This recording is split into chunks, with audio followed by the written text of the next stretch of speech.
විත්තිකූඩුවට නංවන්නේ කවුදැයි තර්ක කිරීම සරලයි, ආශ්වාදනීයයි. නමුත් මේ නඩුව අවසානයේදී දඬුවම් විඳින්නේ විත්තිකූඩුවට නැංවූ පුද්ගලයා පමණක් නොවේ, පොදුවේ සියලු දෙනා. ඒ නිසාවෙන් මෙහිදී වටුකුරුල්ලන්ගේ පාඩම සිහිපත් කරගනිමින් අලුත් ජවයකින් අභියෝගයේ ජයග්‍රහණය කිරීම සඳහා එකාවන්ව එක්රොක් විය යුතු පැය උදා වී ඇති බව ඔබට සිහිපත් කර දෙන්න. රට දුවන ජනමනස විශ්වාසය සහ සහයෝගය අද අප අලුත් පාර්ලිමේන්තුවට යෝජනා කරන්නා වූ මාතෘකාව. අපේ සම්පත්දායකින් හඳුන්වා දෙමින් මේ මාතෘකාව පිළිබඳව අද අපි අලුත් වටයකින් පේලි අතර කියවන්නට උත්සාහයක නිරත වෙමු. මුලින්ම අපි තාමත් ගෞරවයෙන් යුතුව COVID-19 පැතිරීම වැළැක්වීමේ ජාතික ක්‍රියාන්විත මධ්‍යස්ථානයේ ප්‍රධානී ආරක්ෂක මාණ්ඩලික ප්‍රධානී යුද හමුදාපති ජෙනරාල් ශවේන්ද්‍ර සිල්වා මහතා පිළිගන්නවා. ආයුබෝවන් ඔබතුමා. ආයුබෝවන්. සෞඛ්‍ය සේවා අධ්‍යක්ෂ ජෙනරාල් වෛද්‍ය අසීල ගුණවර්ධන මහතාණනි, ආයුබෝවන් ඔබතුමාට. බෝවන රෝග විද්‍යායතනයේ ප්‍රධාන කායික රෝග විශේෂඥ වෛද්‍ය ආනන්ද විජේවික්‍රම මහතාණනි, ආයුබෝවන් ඔබතුමාට. හන්තාන ජාතික මූලික අධ්‍යයන ආයතනයේ සභාපති මහාචාර්ය අතුල සුමතිපාල මහතාණනි, ආයුබෝවන් ඔබතුමාට. මීට විනාඩි කිහිපයකට පෙර ආතුව අද දෙරණ ප්‍රවෘත්ති මැදිරියෙන් මා වෙත ලැබුණු සංඛ්‍යාලේඛන කිහිපයකින් අද මාතෘකාවට ප්‍රවේශය ලබා ගනිමු. යුද හමුදාපතිතුමනි, 1466ක ආසාදිතයන් ප්‍රමාණයක් ඔබතුමා මටත් වඩා හොඳින් දන්නා අන්දමින්ම ඒ වගේම මරණ 6ක් සමගින් අද දිනේදී වාර්තා වෙනවා. පෙර නොඇසූ විරෝ සංඛ්‍යාලේඛන. අපි කොතනද ඉන්නේ?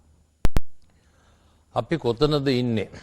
ප්‍රථමයෙන්ම සංක මං හිතන්නේ අපි ඊ타මත්ම COVID-19 සම්බන්ධයෙන් ඊ타මත්ම සුවිශේෂී ස්ථානයක රට ඉන්න අවස්ථාවක කොවිඩ් කාර්යසාධක බලකායේ කටයුතු කරන මේ විශේෂඥ වෛද්‍යවරුන් තිදෙනා සමග අපිට මෙවැනි සංවාදනයකට ආරාධනය කිරීම සැබැදිව ඔබතුමාටත් ඒ වගේම දෙරණ මාධ්‍ය ජාලයටත් අපි ස්තුතිවන්ත වෙනවා. දැන් අපි කොහෙද ඉන්නේ කියන එක අපි දිවිනක් හින්දා තනියම කියලා අපිට හිතීමට හැකියාවක් මේ අවස්ථාවේදී නැහැ. මොකද කොවිඩ් කියන්නේ ලෝකෙම තිබෙන පැතිරී යන දෙයක් හින්දා ඉතාමත් වැදගත් වෙනවා මේක ලෝක තත්ත්වයක් එක්ක අපි කොහෙද ඉන්නේ කියන තත්ත්වයේ සංසන්දනාත්මකව බැලීම වැදගත් වෙනවා. අපි ඉස්සෙල්ලාම ගත්තොත් ලංකාවට ඉස්සෙල්ලා ලෝකේ තත්ත්වයේ සංඛ්‍ය ඔබ දන්නවා ලෝකයේ මිලියන 149කට අධික සංඛ්‍යාවක් කොවිඩ් ආසාදනයේ වී සිටින අවස්ථාවක ලෝකයේ මිලියන 3.1ට වැඩි සංඛ්‍යාවක් මෙම කොවිඩ් නිසා මියගිය සිටින අවස්ථාවක ලෝකයේ ආරම්භ වුණු චීනයේ වුහාන් වලින් ආරම්භ වූ COVID-19 තුන්වන අධීරයක පවතින අවස්ථාවක තමයි මේ අපි අද දිනේ කතා කරන්නේ. එතකොට මෙහිදී වැදගත් වෙන්නේ සංක ප්‍රථමයෙන්ම චීනෙන් ආරම්භ කරාට මේ COVID වල තත්වය නැත්තම් එපිසෙන්ටර් කියලා කියන නැත්තම් කේන්ද්‍රය පළවෙනි අධීරයේදී චීනෙන් පටන් ගත්තට බටහිර රටවල් වල තමයි මේක ව්‍යාප්තම වෙමින් ගියේ. ඒතර දෙවෙනි අධීරයේදී මේක එපිසෙන්ටර් එක බොහෝ දුරට ඇමරිකාවට පැමිණියා. දැන් මේ තුන්වන අධීරයේදී අපි දකින්නේ මෙය ආසියාවට ඇවිල්ලා ආසියාවෙත් අපගේ අසල්වැසිම රට ඉන්දියාව කේන්ද්‍ර වෙලා තියෙනවා මේ අවස්ථාවේදී. මෙහිදී වැදගත් වෙන්නේ ලෝකේ තත්ත්වයක් එක්ක බැලුවම මේ තුන්වන අධීරයේදී කොවිඩ් ආසාදනය වීම පසුගිය වතාවල් වලට වැඩිය ඉතාමත් ශීඝ්‍රව කොවිඩ් පැතිරෙන තත්ත්වයක් තමයි අපිට දකින්න හැකියාව ලැබෙන්නේ. මම හිතන්නේ මෙතන ඉන්න විශේෂඥ වෛද්‍යවරුන් ඒවට කරුණු කාරණා පසුව කියයි. එතකොට මෙසේ ශීඝ්‍ර වර්ධනයක් දකිනවා මේ තුන්වන දිනේ කොවිඩ් ආසාදිතයන් හමුවීම සහ වැඩිවීම.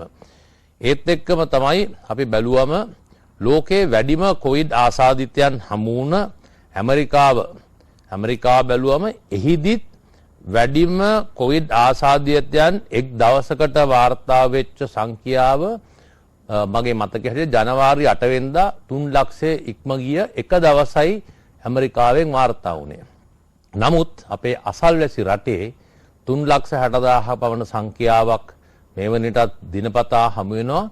ලක්ෂ 3 ඉක්මවා ගිහිල්ලා දැන් 7ක් විතර එක දිගට මේ ආකාරයෙන් හමු වෙන කාලයකයි මේ අපි කතා කරන්නේ.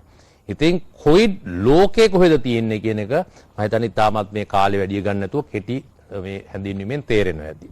එතකොට අපේ රටේ කොවිඩ් අපි කොහෙද ඉන්නේ කියලා බැලුවම මාර්තු මාසේ 11 වෙනිදා 2020 ආරම්භ වුණ පළවෙනි ආසාදිතයාගේ ආරම්භ වෙද්දී ඒක රටේ ජනාධිපතිතුමා අතිගරු ගෝඨාභය රාජපක්ෂ මැතිතුමා ඒ වගේම අග්‍රාමාත්‍යතුමා ගරු මහින්ද රාජපක්ෂ මැතිතුමා ඇතුළු රජය ඒ වගේම කාර්ය සාධක බලකායක් වශයෙන් අපි මාර්තු 11 පටන් ගත්ත එක අප්‍රේල් 30න් කොවිඩ් රටේ ඉවත් කර ගැනීමට නැත්නම් ආසාදිතයන් නැති කර ගැනීමට අපිට හැකියාවක් ලැබුණා.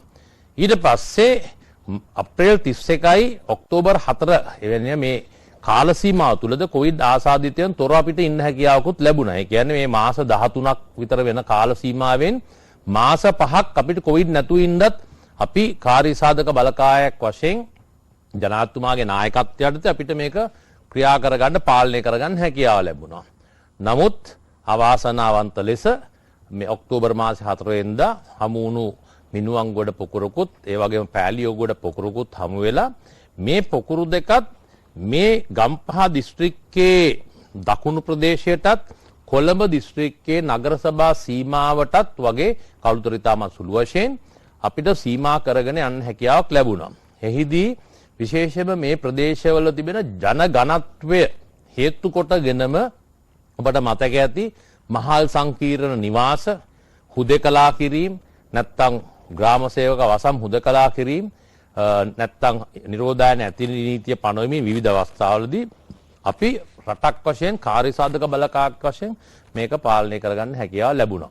ඒ ඔක්තෝබර් 1 දෙසැම්බර් වෙද්දී යම්කිසි පාලනයකට අරන් සිටින අවස්ථාවකදී තමයි අපේ නත්තල් සමය වෙනුවෙන් විනෝද වෙන්න ගිහිල්ලා නැත්නම් චාරිකා ගිහිල්ලා සාප්පු සවාරි ගිහිල්ලා මේක ජනවාරි මාසේ වෙද්දී ලංකාවේ එවකට හමු වුණු වැඩිම සංඛ්‍යාව 600ත් 900ත් අතර සංඛ්‍යාවකට මේක කොවිඩ් ආසාදිතයන් දිනකට හමු වෙන තත්ත්වයක් ඇති වුණා ජනවාරි පෙබරවාරි. නමුත් නැවතවතාවක් අපි කරපු මේ ක්‍රියාවලිය තුල කෙසේ හෝ නිරෝධායනය කිරීම, ඒ වගේම හුදකලා කිරීම, ඒ වගේම ජනතාව දැනුවත් කිරීම මේ සියලුම කටයුතු තුල අපිට ආපහු හැකියාවක් ලැබුණා මාර්තු මාසෙත් සහ අප්‍රේල් පළවෙනි සති දෙක වෙනකොට මේ 150ක වගේ අගයකට බස්ස ගන්න. එසේ තීදි තමයි මේ ආකාරයෙන් අප්‍රේල් අලුත් අවුරුදු සිංහල දමිළ අලුත් අවුරුද්දෙන් පස්සේ මේ තත්ත්වය දැන් වර්ධනය වෙමින් පැවතිලා ඊයේ ප්‍රථම වතාවට ලංකාවේ කොවිඩ් ආසාදිතයන්ගේ සංඛ්‍යාව 1000 ඉක්මවලා යනවා. 1111ක් කියම් වෙනවා. අද ඔබතුමා කිව්ව විදියට 1400 පැනලා 1466ක් කියලා මේ වන විට හමු වෙලා තිබෙනවා. ඉතින් මේ 1000 පැනලා දැන් 1500 වගේකට අගයකට ඇවිල්ලා තිබෙනවා මේ අවස්ථාව වෙන විට බොහෝ දුරට විශේෂඥවරුන් කියයි මේක හෙට අනිද්දා ඊළඟ සතිය දෙක වෙද්දී මීට වැඩිය අගයක් ගැනීමට උනත් හැකියාවක් නොමැතුව නොමේ. ඉතින් මේ වගේ තත්ත්වයක් තිබෙන්න පුළුවන්. ඉතින් අපි මේ කතා කරන මොහොත වෙන විට ලංකාවේ තත්ත්වය මේකයි. එතකොට අපි කෙසේ හෝ දැනට මේ තත්ත්වය ඇති වෙලා තිබෙනවා. ඉතින් මේක පසුගිය කාල සීමාවේ අවුරුදු සමයට ඉස්සෙල්ලා ගත කරපු ක්‍රමවේදයන් අලුත් අවුරුදු සමය ගත කරපු ක්‍රමවේදයන් සහ පසු අලුත් අවුරුද්දේ තමයි මේ තත්ත්වය ඇති වෙලා තිබෙන්නේ. ඉතින් බොහෝ දුරට මේක සතුටුදායක තත්ත්වයක් නෙවෙයි සංක. එතකොට මේක යම්කිසි ආකාරයෙන් භයානක තත්ත්වයක් කිව්වත් මම හිතන්නේ නිවැරදි. මම හිතන්නේ වෛද්‍යවරුන් කිව්වොත් මොකද මෙහිදී වැදගත්කම වෙන්නේ අපිගේ ප්‍රථම අවස්ථාවේ මේවා පසුව කතා කරයි ප්‍රථම අවස්ථාවේ තිබ්බ ප්‍රභේදය වගේ තත්ත්වයක් නෙමෙයි තිබෙන්නේ. ඉතින් අපේ ජනතාවට උනත් ඉස්සෙල්ලා හැඟීමක් තිබ්බා කමන්නේ හැදුනොත් දින 14යි ගිහිල්ලා හොස්පිටාලයක හරි කොහේ හරි ඉඳලා 10න් පස්සේ ඉතින් පල්ලෙහාට යනවා. ඉතින් 14න් එළියට එනවා කියලා. සෞඛ්‍යංශවලත් තිබ්බ නිකන් යාඩ් ස්ටික් එකක් නැත්තම් මිනුම් දණ්ඩක් 10න් පස්සේ අපි ඔන්න ඒ කට්ටිය ගෙදර යවන්න අපි සූදානමක් කළා 14 වෙනි දවසේ නැගිට්ටවලා කොහොම හරි ගෙදර යවනවා කියලා. නමුත් මෙතුමලා ගියයි මේ පාරේ තත්වයක් නැහැ. අපේ විශේෂයෙන්ම IDH එක බාර ඉන්න මෙතුමා ආනන්ද විශේෂඥ ආනන්ද විජේක්‍රම මහත්තයා කියයි දැන් මෙතුමා අපිට කාර්ය සාධක බලකායත් කියලා තියෙනවා 12 13 14 වෙනි දවසේදී තමයි තවත් වැඩි වෙන තත්ත්වයක් රෝගී තත්ත්වය වැඩි වෙන තත්ත්වයක් ඇතිවෙනවා. ඉතින් මේ කෙටියෙන් කිව්වොත් සංක අදට මේ තියෙන රටේ තත්ත්වය යම්කිසි සැලකිය යුතු තත්ත්වයක තිබෙන්නේ. මොකද මේකේ ප්‍රභේදයේ තත්ත්වය අනුව. ඉතින් ඒකින්ද මම හිතන්නේ මේක ඊටමත් වැදගත් සම්දිස්ථානයක සිටින්නේ. ඉතින් අපි රටක් වශයෙන් එකට එකතු වෙලා අපි කවදාකවත් පෙරදිච්ච જાතියක් නෙමෙයි. පරදින්නෙත් නෑ. අපි කොහොම හරි මේකත් ජයග්‍රහණය කරනවා. නමුත් තත්ත්වයේ තරම් සුදුසු නැහැ. ඒ කියන්නේ තිබිය යුතු තත්ත්වයක් නෙමෙයි. මේකට විශේෂයෙන්ම අර ක්‍රිස්මස් කාලේ නැත්තම් නත්තල් සමය වගේ පසුව මේ ආපු සමයේදී මිනිසුන්ට තිබිච්ච අර අවස්ථාවක් ලැබිච්ච එකේදී ප්‍රයෝජනෙට අරගෙන ගියපු ආපු හින්දා තත්වයක් ඇති වෙන්නේ නැති. නමුත් ඒවා දැන් වෙලා ඉවරයි. දැන් විය යුත්තේ ඉදිරියට කළ යුත්තේ මොකක්ද කියන ගැන කතා කරන්න. තත්ත්වය තාමත් යම්කිසි ආකාරයේ තත්ත්වයක් සුදුසු තත්ත්වයක් නෙමෙයි තිබෙන්නේ. අපි හිතනවා කාර්ය සාධක බලකායක් වශයෙන් කල හැකි උපරිමය කරලා කෙසේ හෝ රටෙන් කොවිඩ් තුරන් කිරීම සඳහා කළ යුතු සියලුම කාර්යභාරය කරලා රට කොහොම හරි රටේ ජනතාව ආරක්ෂා කරගන්න. දැන් ක්‍රියාන්විත මධ්‍යස්ථානයේ ප්‍රධානී විදියට ඔබතුමත් ඒ වගේම සෞඛ්‍ය සේවා අධ්‍යක්ෂ ජෙනරාල් විදියට ඔබතුමත් මේ ප්‍රශ්නය මම හිතන්නේ වරදවා වටහා ගන්න නැතුව පිළිතුරක් ලබා දෙයි කියලා මම විශ්වාස කරනවා. දැන් අද බිග් ෆෝකස් වැඩසටහනට සහභාගී වෙන ආචාර්ය චන්දිම ජීවන්දර මහත්මයා කිසිසේත්ම කිසිදු පාර්ශවයකට චෝදනාත්මක මුඛයෙන් ඔහු කතා කරේ නැහැ. හැබැයි ඔහු සංඛ්‍යා ලේඛනයක් ඉදිරිපත් කරනවා. ඔහු සඳහන් කරනවා B.1.17 කියන මේ බ්‍රිතාන්‍ය ප්‍රභේදයට 100% සමානුපාත වන ප්‍රභේදය මුලින්ම ශ්‍රී ලංකාවේ හඳුනගන්නේ අප්‍රේල් 8 වෙනිදා කියලා. එතකොට අවුරුදු වෙන්නේ අප්‍රේල් 13 14. සෞඛ්‍ය අංශ මොනවද කරේ? කාර්ය සාධන බලකාය මොනවද කරේ? ඇයි ජනතාව දැනුවත් කරේ නැත්තේ? ඇයි සංචරණ සීමා පැනෙව්වේ නැත්තේ? ඇයි 8 වෙනිදා දැනගත් එක දවස් 3-4ක් යනකම් මුකුත් කරේ නැත්තේ? මේ ප්‍රභේදය සම්බන්ධයෙන් මම හිතන්නේ සෞඛ්‍ය අධ්‍යක්ෂ ජෙනරාල්තුමාට ඉතාමත් පැහැදිලිව හැඳින්වීමක් කරන්න පුළුවන්. දැන් සංක ඕක හොඳයි, ඔය කතාව හොඳයි. මේ කවුරුත් ටීවී එකක්වත් රේඩියෝ එකක්වත් අහපු නැති කට්ටියකින් අහන්න යුතු ප්‍රශ්නයක්. මම දන්නවා ඔබතුමා කියද්දිම කිව්වා මේවා කරගන්නත් එපයි කියලා. එහෙම කතාවක් නෙමෙයි. ඔය අලුත් අවුරුද්ද ඉවරෙන නෙමෙයි. අපි මේ ඉන්න කණ්ඩායමේ තවත් එක් සමාජිකයෙක් එක්ක ඔබගේ නාලිකාවෙම මාර්තු මාසේ 31 වෙනිදා අපි ඇවිල්ලා කතා කරද්දී ආපහු ඕන්න රිපීට් කරලා බලන්න පුළුවන්. අපි පැහැදිලිව කිව්වා අපි තාමත් පැහැදිලිව මේ තත්ත්වයට රැගෙන ඇවිල්ලා තිබෙනවා.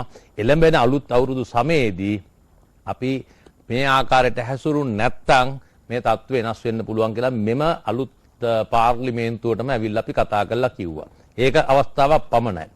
මම පුද්ගලයෙක් වශයෙන් ගොඩක් මම හිතන්නේ මේ නාලිකාවලට මෙතුමලත් එක බැලුවම වැඩියෙන්ම කතා කරන පුද්ගලයෙක් වශයෙන් උදේ නැගිට වෙලේ ඉඳලා අපි නැගිටින්න උදේ 4:00ට 4:45ට 5යි කාලේ ඉඳලා විතර සියලුම නාලිකා අපිට කතා කරනවා.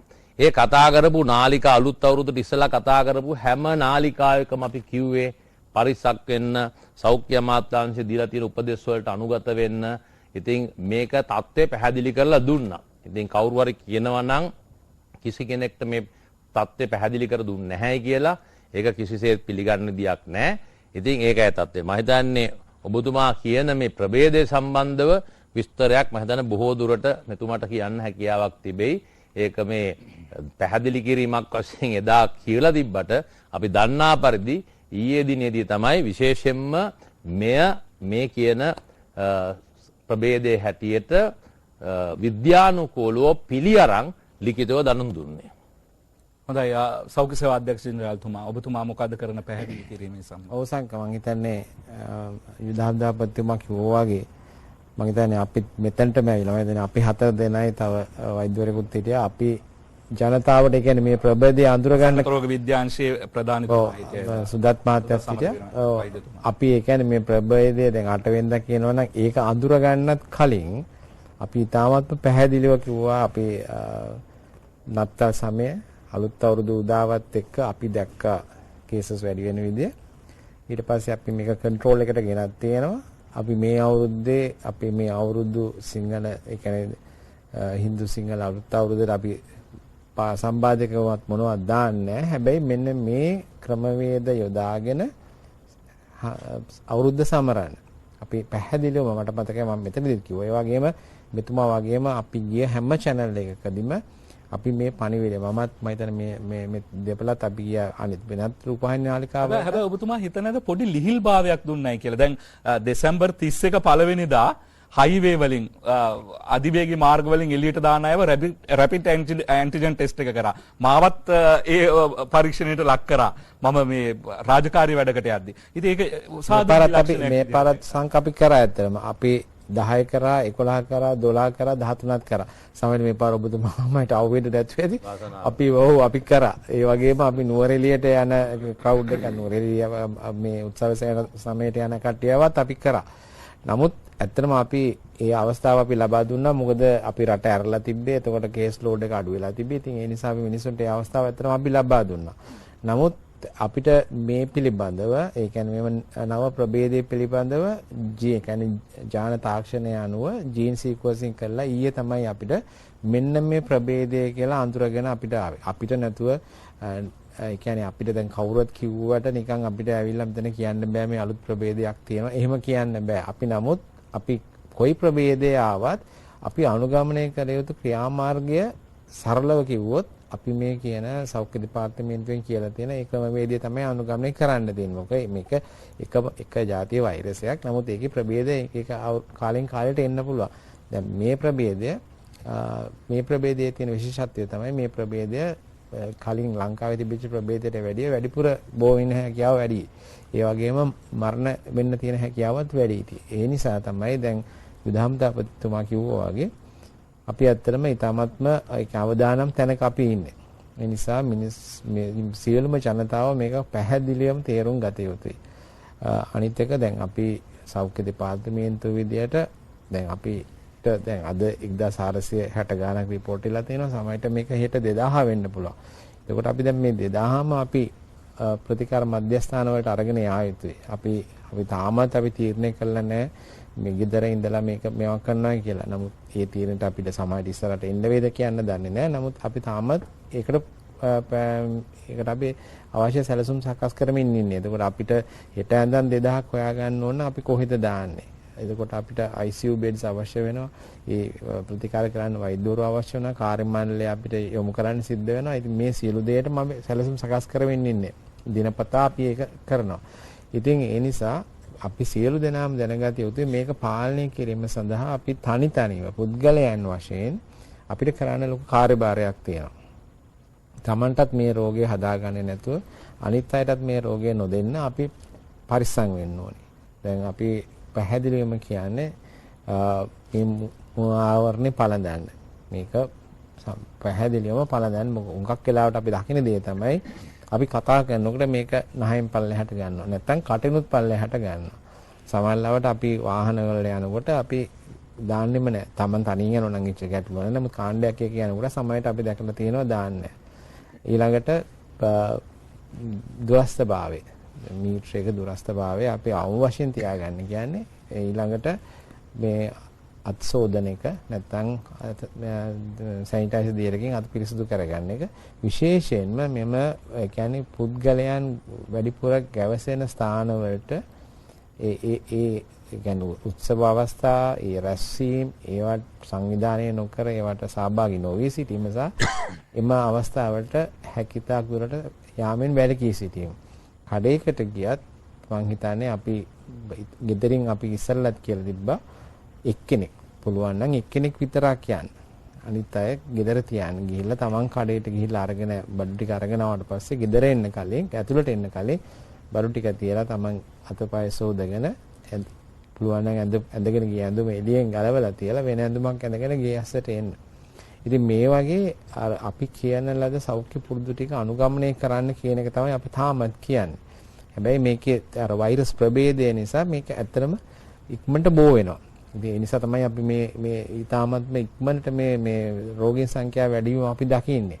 ඉතින් අපි තාමත් අපි හිතනවා අපිට මේක පාලනය කරගන්න පුළුවන් වෙයි කියලා. අපි කොහොමද අපි පාලනය කරගන්න ඕනේ අනිවාර්යෙන්.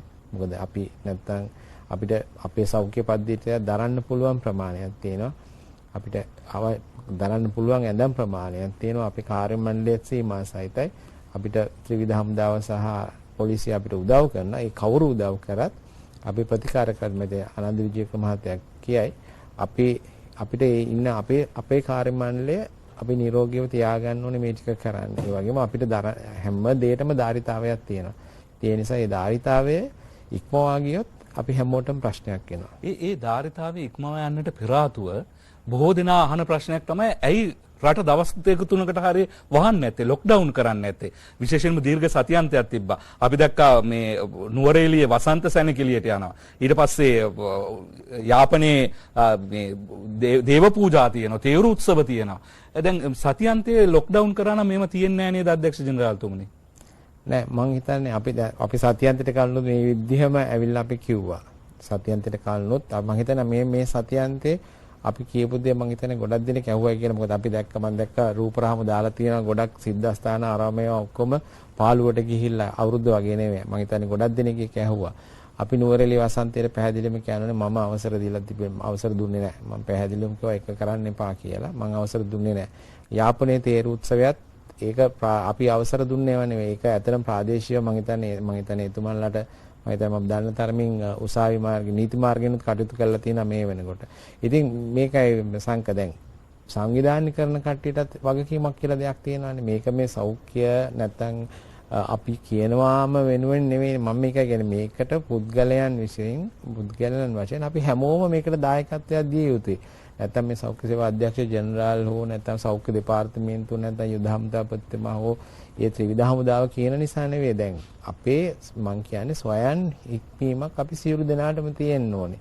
අපි දැනගන්න ඕනේ දැන් අපි කොච්චර අමාරුවෙන්ද අපේ තිබිච්ච ඉස්කෝල ටික ඇරි මොන තරම් අමාරුවකින්ද අපි වස්නාහිර පළාතේ ඉස්කෝල අන්තිමට ඇරියේ. හරි දැන් අපිට තාමත් විශ්වවිද්‍යාල වෛද්‍ය පිළ විතරයි විවෘත කරලා තියෙන්නේ. විශ්වවිද්‍යාල අවසන් වසර විවෘත කරන්න ඕන්න මෙන්න කියලා තිබ්බේ. ඒකෝට අපි දෙමව්පියෝ වශයෙන් අපි දෙයක් තේරුම් ගන්න ඕනේ. අපි අපේ ළමයින්ගේ අධ්‍යාපනයේ කටයුතු වලට මූලික තැන දීලා ඉස්කෝලේ විවෘත කරගෙන විශ්වවිද්‍යාලයට විවෘත කරගෙන අපි අත්‍යවශ්‍ය අපේ රාජකාරී ටික කරගෙන අනවශ්‍ය ගමන් බිමන් නතර කරනවද නැත්නම් ඒ අර ඔක්කොම අමතක කරලා අනවශ්‍ය ගමන් බිමන් යනවද කියලා.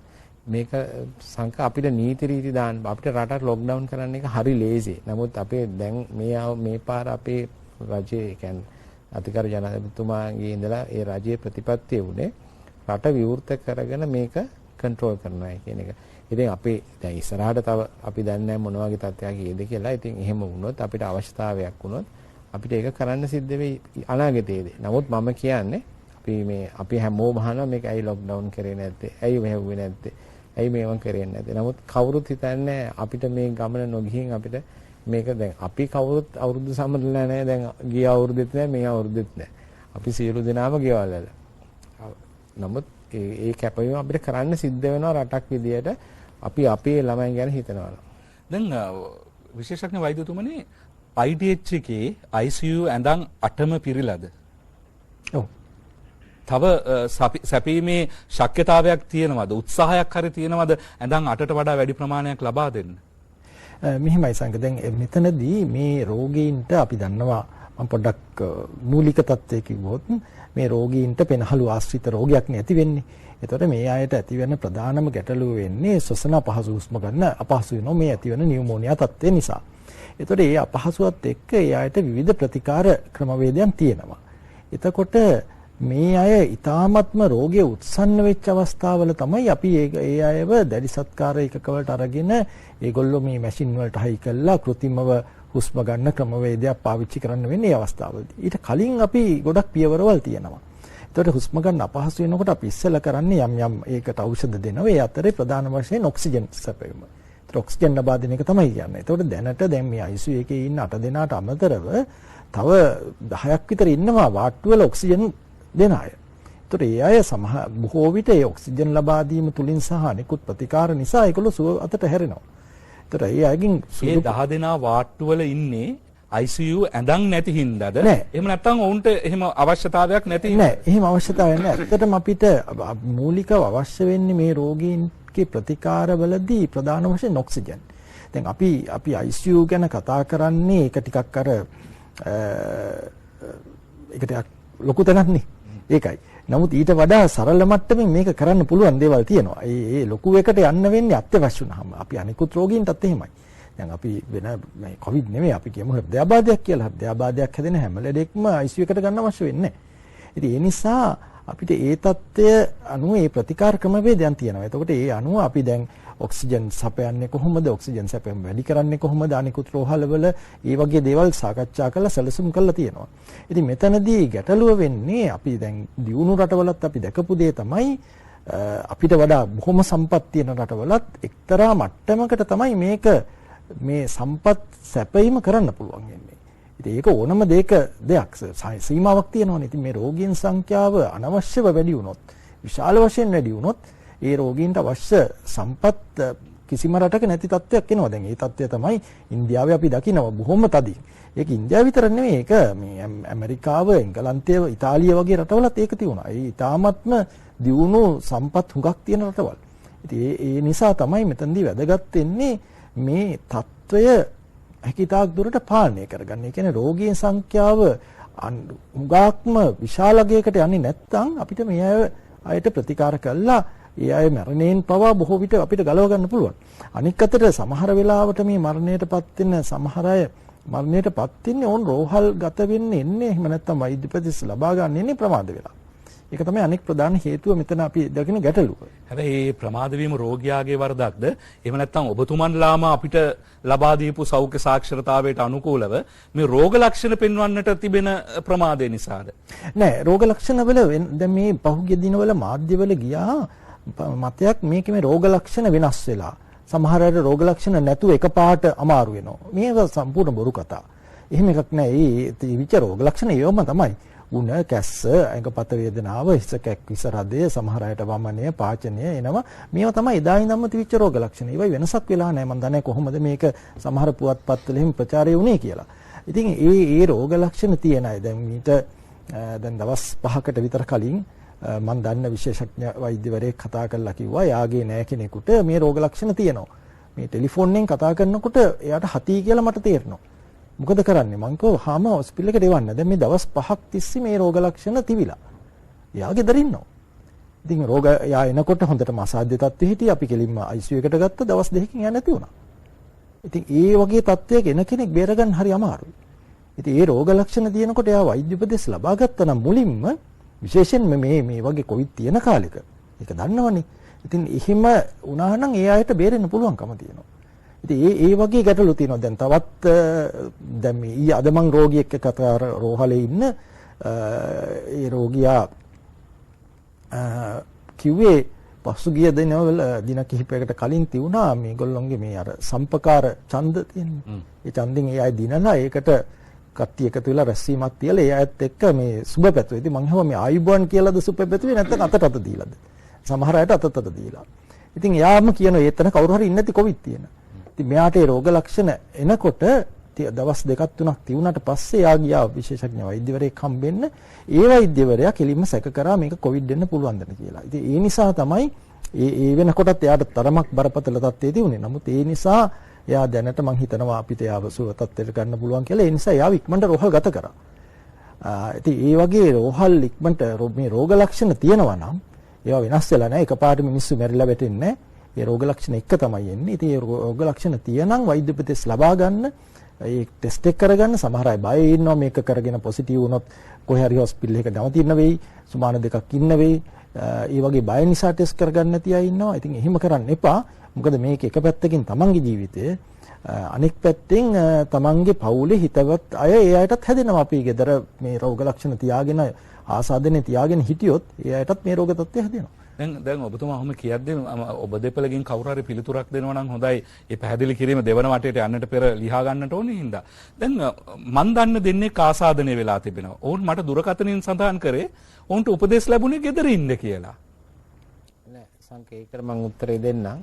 දැන් ආසාදනයේ අපි PCR පරීක්ෂණය ගත්තට පස්සේ ඒ කියන්නේ කමියුනිටි එකෙන් සාම්පලයක් ගත්තොත් අපි කියනවා එයාට ගෙදර ඉන්න කියලා. පොසිටිව් වෙනකන් ඒ කියන්නේ පොසිටිව්ද නෙගටිව්ද කියනකන් යන්න එපා කියලා. ඊළඟට එයා ගෙදර ඉඳලා එයාට පොසිටිව් රිසල්ට්ස් ආවොත් පොසිටිව් වුණොත් එයාව ගෙනියනකන් ඒගොල්ලන්ට ගෙදර ඉන්න කියන්නේ. මොකද ඒගොල්ලන්ට සැරිසරන්න බෑ. ඒගොල්ලන් සැරිසරුවොත් එයා ආය හැමතැනට මේක දෙනවා.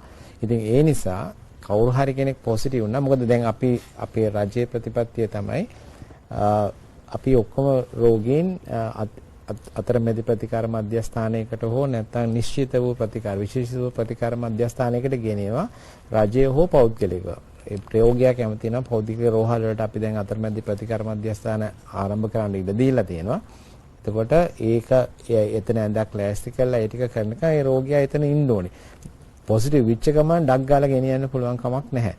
රජයේ තැනකට වුණත් අපි ට්‍රාන්ස්පෝර්ට් ඇරේන්ජ් කරලා ඒ ටික ඔක්කොම ගෙනියන්න සංකේ යම්කිසි කාලයක් ගත වෙනවා. එතකන් අපි කියනවා ඒ තමන්ගේ ගෙදරම එහෙමම ඉන්න කියලා. අනික අතට ඒ කරන කොටත් කියන්නේ රෝග ලක්ෂණ වෛද්‍යවරයෙක් තමයි ඒ රෝගියාට ටෙලිෆෝන්ෙන් කතා කරන්නේ. කතා කළා එයාට මොනවා හරි බරපතල රෝග ලක්ෂණක් තියෙනම් ඊටාම ඉක්මනින් එයා ඇතුල් කරන්න උත්සාහ ගන්නවා. පියවර ගන්නවා. එහෙම ප්‍රශ්නයක් නැත්නම් අර සාමාන්‍ය පිළිවෙලේ යනවා. ඉතින් අධ්‍යක්ෂකතුමා ජනරාල්තුමා කියපු විදිහට ඒකට ඇම්බියුලන්ස් එක ලෑස්ති කළා, රෝහලට කතා කළා, රෝහල කැඳන් ලෑස්ති කළා. ඉතින් ඒකට යම්කිසි කාලයක් ගත වෙනවා.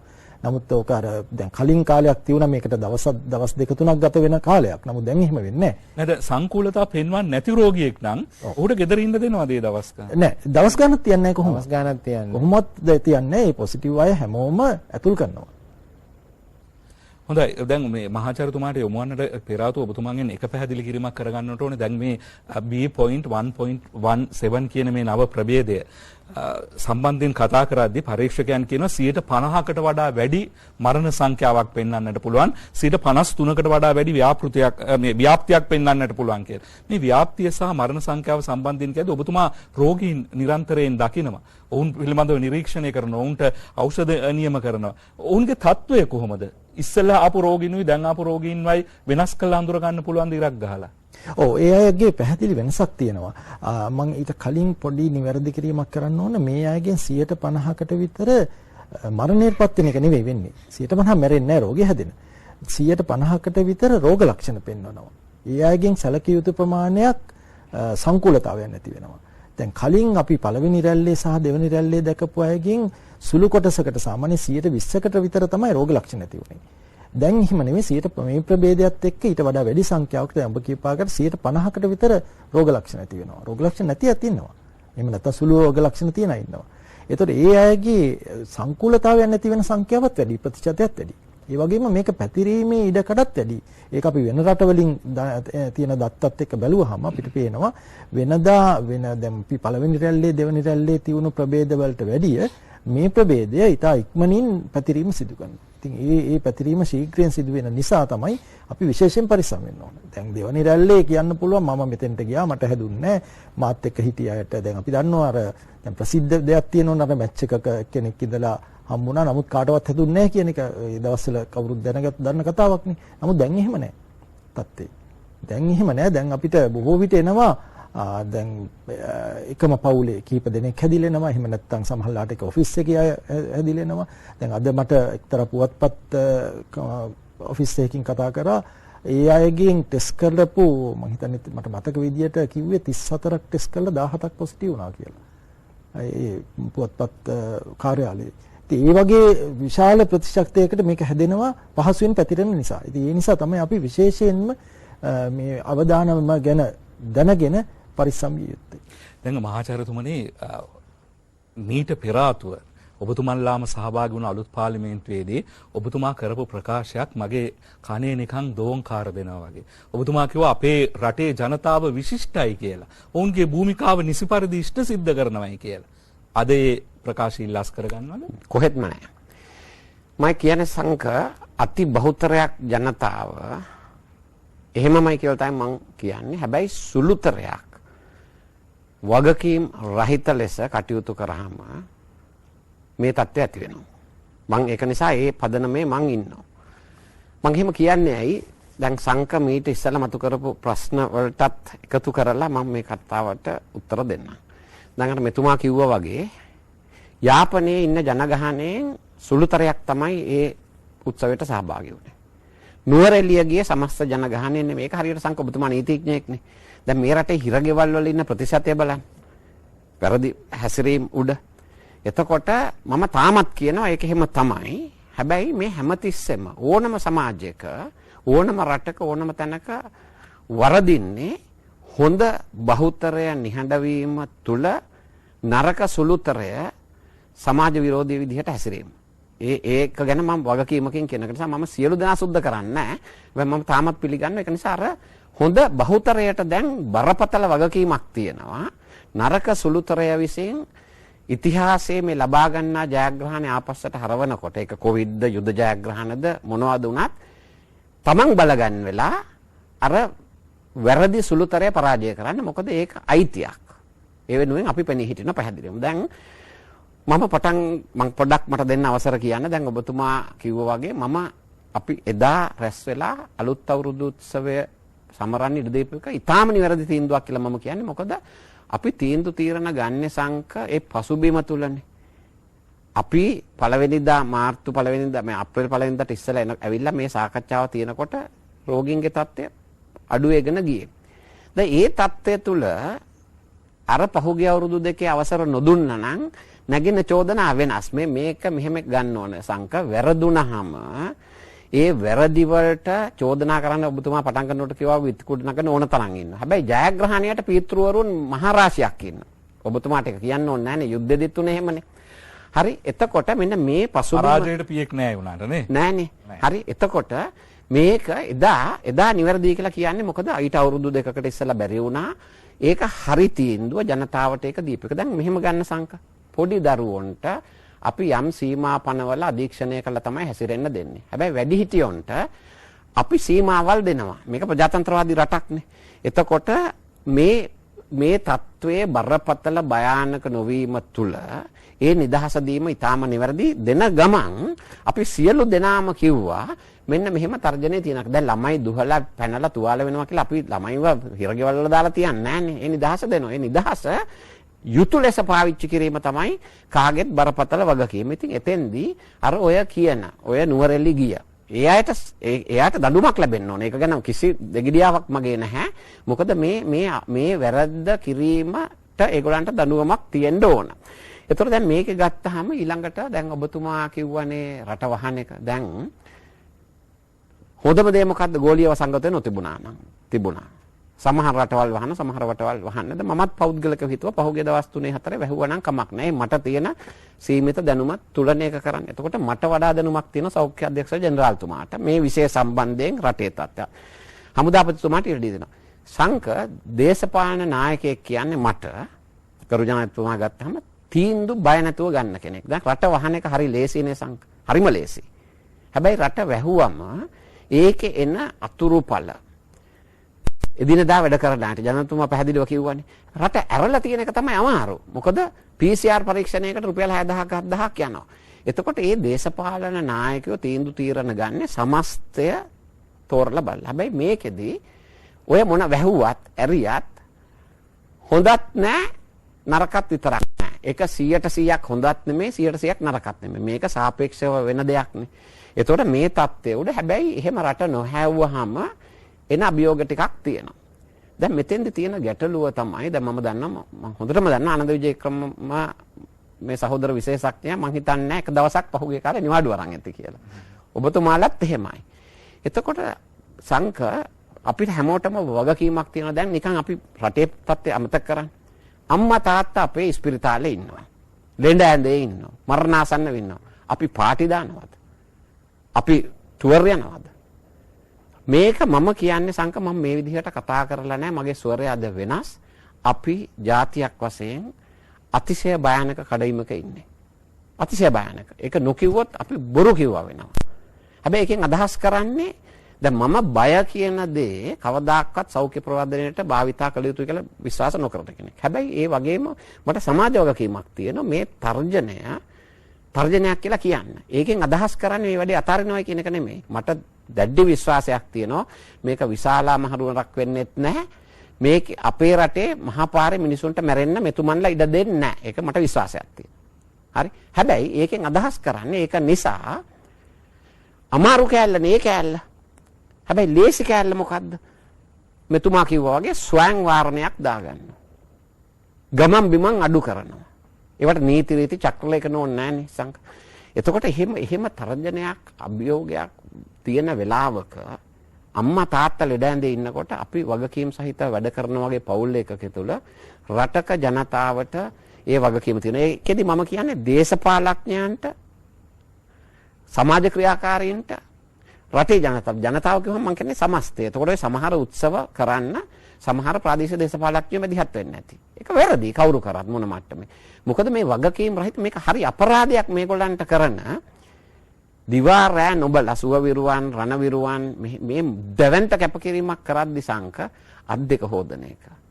මුඛාවරණයක් හරියට දාන එක.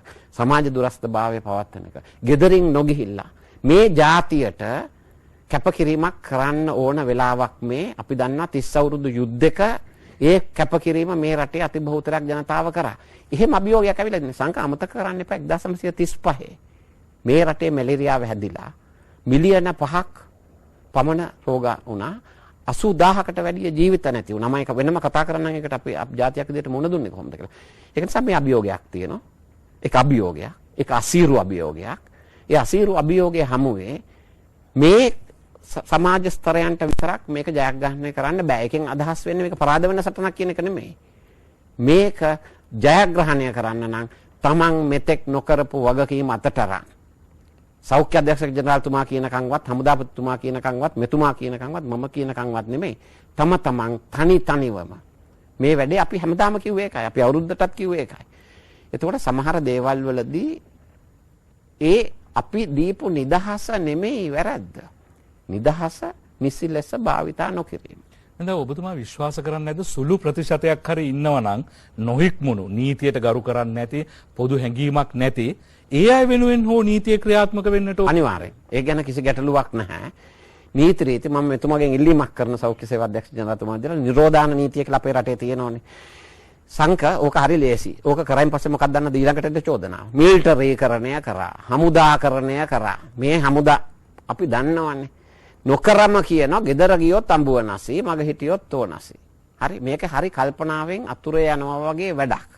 ඉතින් ඒක නිසා මම දකින්නේ මෙතන ජාතික අභියෝගයක් තියෙනවා.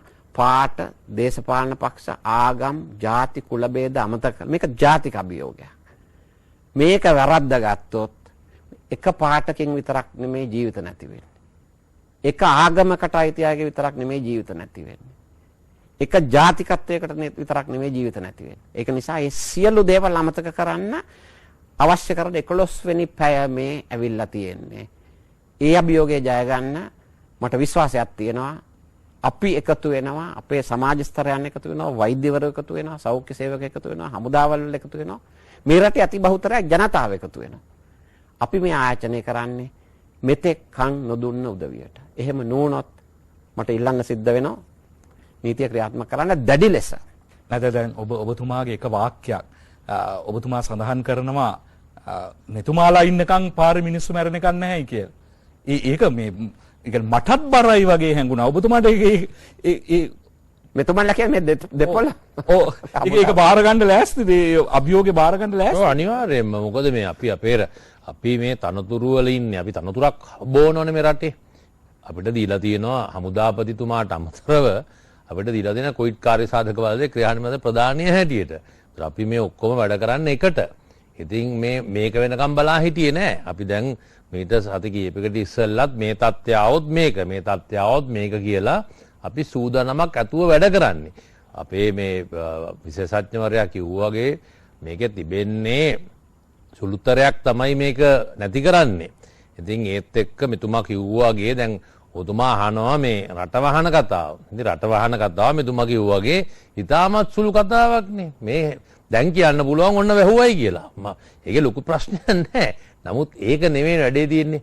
ඔබ දන්නවද සංක ඔය වහන්න කියනවට වැඩි සංඛ්‍යාවක් අපිට කෝල් දීලා කියනවා මේ අද දැන් මේ යම් කිසි කතාවක් හරහා පොඩ්ඩක් ඔය මේ සූදානමින් ඉන්න ඕනම තැනක කිව්වම මම හිතන්නේ මේකට දාලා නැතුණත් මම ඒක ඔබතුමාගෙන් දෙවෙනි වටේදී අහන්න හිටියේ ඔබතුමා කියන්නේ. නෑ. විශේෂයෙන්ම අපි දැක්කා මේ සුපිරි වෙළඳසැල් ආශ්‍රිතව බාණ්ඩ ගැනීමේ ලොකු උනන්දුවක් තියෙනවා. කිව්වේ මේ හමුදාපතිතුමා කිව්වා බඩු එක් රැස් කරගන්න කියලා. ඔව් ඒකත් මාධ්‍ය පවා එහෙම ප්‍රචාරය කළා තිබ්බා. ඔව් ඒක ඒ මාධ්‍ය වලින් එහෙම දාතාවකුත් නෙමේ. සමහර මාධ්‍ය වලින් ඒක ඔබ දන්නවා කියන කතාවට වෙනස් අර්ථයක් දක්වන අවස්ථාවලුත් තිබෙනවා. ඉතින් ඒකින් ඒ වගේ තත්ත්වයක් ඇති වෙන්නේ නැති. නමුත් ඇත්තටම යම්කිසි පුද්ගලයෙක් ඇහුවම දැන් අපි බඩු එහෙම තියාගෙන ඉන්න ඕනේද අපේ ගෙවල් වල කියලා මං කෝ ඔව් ඒ වගේ තත්ත්වයක් තිබා ගන්න ඕනේ. මොකද හේතුව ඊට ප්‍රධානම හේතුව සංක දැන් අපි පසුගිය කාලේ විශේෂයෙන්ම පළවෙනි අදියරේ සහ මේ අප්‍රේල් මාසේ මුල සතිය වෙනකන් කාලපරාසයේදී අපි හුදකලාවක් කරා නම් සංක අපි හුදකලා කරේ අපි කියනවා අද මධ්‍යම රාත්‍රියේ සිට නැත්නම් හෙට උදෑසන 6 සිට අපි හැම වෙලාවෙම බැලුවා මිනිසුන්ට බඩු ටිකක් එක්ස්ට්‍රැස් කරගෙන මේකට සූදානම් වෙන්න කියලා. ඒ අතර අපි දැක්කා ගොඩාක් ඔන්න කිව්වෝ එළිය ඉඳලා කඩවල වලට ගිහලා පොර කනවා අරවා මේවා කියලා ඒවත් කාලයක් තිබ්බේ ඒ වගේ ප්‍රශ්නක් තිබ්බා. නමුත් ඒ අවස්ථාව සුළු වශයෙන් හෝ ලබා දුන්නා. නමුත් ඊයේ පෙරේදා අද බැලුවම් පස්සේ අද උදෑසන 6යි 10ට 6ට 5යි 45ට මම කිව්වා වගේ මම කියනවා අද උදෑසන 6 පිට මේ ආකාරයෙන් අපි හුදකලාවට ලක් කරනවායි කියලා. මේ අවස්ථාවේදී මේ මෙතුමලා ඔක්කොමලා කිව්වා වගේ මේ තියෙන ප්‍රභේදයත් එක්ක යම්කිසි අර ඔබතුමා අහුවා පුද්ගලයෙක් අසනීප වුණායි කියලා නැත්නම් කොයි ආසාදිතයක් වුණාම අරන් යන්න තියෙන තත්වයක් වගේ නෙමෙයි. අපිට ආරංචි වුණොත් යම්කිසි ස්ථානයක සැලකිය යුතු ප්‍රමාණයක් කොයි ආසාදිතයන් හමු වෙලා තියෙනවයි කියලා එමගින් එම ප්‍රදේශයටත් පොදුවේ අනිකුත් අසල්වැසි ප්‍රදේශවලටත් යම්කිසි බලපෑමක් කොවිඩ් පැතිර යාමක් තියෙනවායි කියලා අපිට තේරුම් යනවා නම් ඒක සෞඛ්‍යංශ වලින් දැනුම් දුන් වහාම අපි හැකි ප්‍රථම අවස්ථාවේදී දැනුම් දුන් වහාම අපි මේක හුදකලාවට ලක් කරනවා. ඒතකොට මේ පෙර දැනුම් දීමක් කොයි වෙලාවකත් කරන්න හම්බෙන්නේ නැහැ. මේ වතාවේ ඔය පෙර දැනුම් දීම් කර වහන්න හම්බෙන්නේ නැහැ අපිට. එතකොට අපි කිව්වම වහාම මේවා කරනවා කියලා මේ අපේ විශේෂඥවරයා කිව්වා වගේ කියයි මේ අපිට කියන්නේ නැතුව කොහොමද අපි ජීවත් වෙන්නේ? අපේ අතේ මොනවද දැන් අතේ නැහැ. ඔකඩි කිව්වේ නැත්තේ ඇයි කියලායි. ඉතින් මේක තමයි ක්‍රමය හැම වෙලේම අර කාසික දෙපැත්තක් තියෙනා වගේ සුළු කොටසක් ඉන්නවා රටේ බුද්ධිමත් ජනතාවක් ඉන්නේ. නමුත් අර සුළු කොටසක් අල්ලගෙන විශාල මේ ප්‍රතිරෝධයක් නැත්නම් ප්‍රතිවිරුද්ධත්වයක් අපිට පෙන්වන්න උත්සාහ කරනවා. ඉතින් ඒකින්දා අපි කිව්වේ ඒකින්දා සාමාන්‍යයෙන් රටේ තත්ත්වය මේ වෙනකොට තේරුම් ගන්න ඕනේ. රටේ කොයි දාසාදිතයන්ගේ වැඩිවීමක් තියෙනවා. ඒත් එක්කම වැඩිවීම පමණක් නෙවෙයි ශීඝ්‍ර ව්‍යාප්තියක් තියෙනවා. ව්‍යාප්ත වෙනවා ශීඝ්‍ර ලෙස. ඉතින් ඒක හින්දා අපි කොයි වෙලාවක හරි ග්‍රාම සේවක වසමක් නැත්නම් පොලිස් වසමක් නගරයක් කොයි වෙලාවක හරි වහන්න පුළුවන්. ඉතින් ඒක හින්දා මේකට සූදානම් වෙලා ඉන්න ඕනේ. දෛනික වැටුපක් ලබා ගන්න මම කියපු පුද්ගලයාට ඒ කතාව කිව්වා. දෛනික වැටුපක් ලබන පුද්ගලයෙක්ට මේක හරියන්නේ නැහැ මේ කරන්න හම්බෙන්නේ නැති වෙයි. පොදු ජනතාවට හැකියාවක් තේ සෑම විටකම කොයි වෙලාවක හරි එහා ගෙදර එහා වත්ත නැත්නම් එහා පැත්තේ ලේන් එකේ මොන කී දෙනෙක් කොහෙ ගිහිල්ලාද කියලා දන්නේ නැති වෙන්න පුළුවන්. එකපාරටම ආසාදිතයන්ගේ වැඩිවීමක් තිබොත් අපිට මේ පැත්ත වහන්න වෙනවා. එතකොට යම් කිසි ආකාරයක සූදානමක් තියෙන්න ඕනේ කියලා කිව්ව කතාවක් මේ පැත්තට හරවලා හමුදාපතිතුමයි කිව්වා කියලා. නමුත් ඒක ඒ තත්ත්වයක් යටතේ නෙමෙයි කිව්වේ. නමුත් අදත් අපිට කියන්න තිබෙන්නේ අපිට ඉදිරි කාල සීමාවේදී විශේෂයෙන්ම යම් කිසි ස්ථානයක් හුදකලා කිරීමට අවශ්‍ය වුණොත් අපි අනිවාර්යයෙන්ම හුදකලා කරනවා. නමුත් ඔය කිව් විදියට රටක් වහන්න කිසිම මේ කතා කරන පැයේ රටම වහන්න තරම් බලාපොරොත්තු වෙන්නේ නැහැ. නමුත් ඕනම අවස්ථාවක යම් කිසි තත්ත්වයක් ඇති වෙලා තිබෙනවා නම් කොයිත් තත්ත්වයක් ඇති වෙලා තිබෙනවා නම් ඒ ප්‍රදේශය අනිවාර්යයෙන්ම කිසිම දැනුම් දීමකින් තොරව හුදකලා කිරීමට සිද්ධ වෙනවා. අපි විරාමයකින් අනතුරුව තවදුරටත් මේ මාතෘකාවේ රැඳෙමු. අප දෙවන වටේට පෙර දැක්මක් විදිහට අර අතුල සුමතිපාල මහාචාර්යතුමා සඳහන් කළා මේ මහන්සි වුණු පිරිසකගේ උත්සාහය අපතේ අරින්නට එපා. ඔවුන්ගේ කඳුළු දහඩිය කැපවීම කාලය ශ්‍රමය අපතේ අරින්නට එපා. එක්කෙනෙක් දෙන්නෙක්ගේ නොහික්මුණු නොමනා හැසිරීම් රටාවක් නිසාවෙන් කියලා. ඒ සිතේ තබාගෙන අප දෙවන වටේදී මේ සාකච්ඡාව කරගෙන යමු. දැන් ඔබතුමන්ලා ජනතාව පිළිබඳව අවබෝධයකින් ඉන්න පිරිසක් විදිහට මේ දවස්වල ලංකාවේ ප්‍රවෘත්තිවලට වඩා ජනතාව උනන්දුවක් දක්වනවා ඉන්දියාවේ ප්‍රවෘත්ති බලන්නට. ඉන්දියාව දිහා බලාගෙන ඉන්නේ. ඉන්දියාවේ සිදුවන දේවල් විශාලා මහනුවර වගේ ඊටමත් කම්පාවෙන් යුතුව එය අත්දැකීමින් සිටිනවා. විශේෂයෙන්ම සඳහන් කරනවා තව මාසෙකින් දෙකකින් නවදිල්ලිය කියලා නගරයක් ඉන්දියානු සිටියමේ තියෙයිද නැද්ද කියන තරම් සැක සංකා සහිත තත්වයකට පත් වෙලා ඉන්නමයි කියලා. අපි ඉන්දියාව නොවි ඉන්නවයි කියන එකට සහතිකයක් තියෙනවා. අපේ අසල්වැසි රට බොහෝසේ අපේ කාලගුණ තත්වයන් දේශගුණ තත්වයන් සමානයි. අපේ කනබොන දේවල් බොහෝසේ සමානයි. අපේ ස්වරූපය බාහිර ස්වරූපයක හා සමානයි. අපිට මොකද්ද තියෙන සහතිකය ඉන්දියාව වගේ ප්‍රවෘත්ති අපේ රට තුලින් වාර්තා නොවේ කියන්නට? මම හිතන්නේ සංකම ඉන්දියාවයි ශ්‍රී ලංකාවයි ගත්තොත් අපි දේශගුණික සහ අනිකුත් දේවල් මෙවුනට මම හිතන්නේ අපේ ඒ කියන්නේ ශ්‍රී ලාංකිකයන් සහ ඉන්දියානුවන් අතර ඒ කියන්නේ ඩිසිප්ලින් ඒ කියන්නේ හික්මීම ගත්තොත් ඊටාමත් ලොකු වෙනසක් තියෙනවා. අපි දැන් අපි කොච්චර කිව්වත්ද මේ මහාචාර්යතුමා කිව්වා වගේ අපි කියන උපදේශ පිළිපදින්න ඊටාමත් සුළුතරයක් ඉන්නවා. නමුත් බහුතරයක් ඊටාමත්ම අපි කියන දේවල් පිළිපදිනවා. ඉතින් ඒ නිසා මම හිතනවා අපේ මහජනතාව මම හිතන්නේ අද මේ අපි දෙන පණිවිඩය ඊටාමත්ම හොඳින් මේක ග්‍රහණය කරගනී කියලා.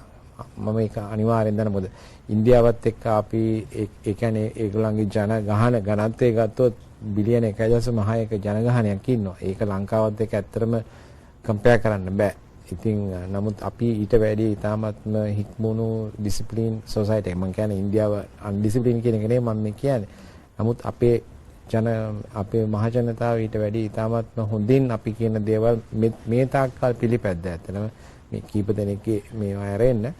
නමුත් මේ අවස්ථාවේදී මම හිතනවා තාමත් අපි පරක්කු නෑ මේක ග්‍රහණය කරගන්න. මේ අපි සියලු දෙනාම අපේ ඒකායන බලාපොරොත්තුව මේක පුළුවන් ඉක්මනින් අප රටෙන් තුරන් කර යවන එක. ඊළඟට මේ ඉන්දියාවයි අපි කිව්වම මෙතුමා කියනවා වගේ මේක ලොකු වෙනසක් තිබෙනවා. අපි දන්නවා අපේ අධ්‍යාපනික මට්ටමක වැළුවත් අපි කියනවා ලිටරසි රේට් එක හැටියත් අපි ගොඩාක් උඩින් ඉන්නේ. අපේ රටේ ජනතාව බුද්ධිමත්. අපේ අධ්‍යාපන සුසාම් මතින් ගත්තම පොදුවේ රටක් වශයෙන් අපේ බහුතරයේ තත්ත්වය වෙනස් ඉන්දියාවත් එක්ක බැලුවම.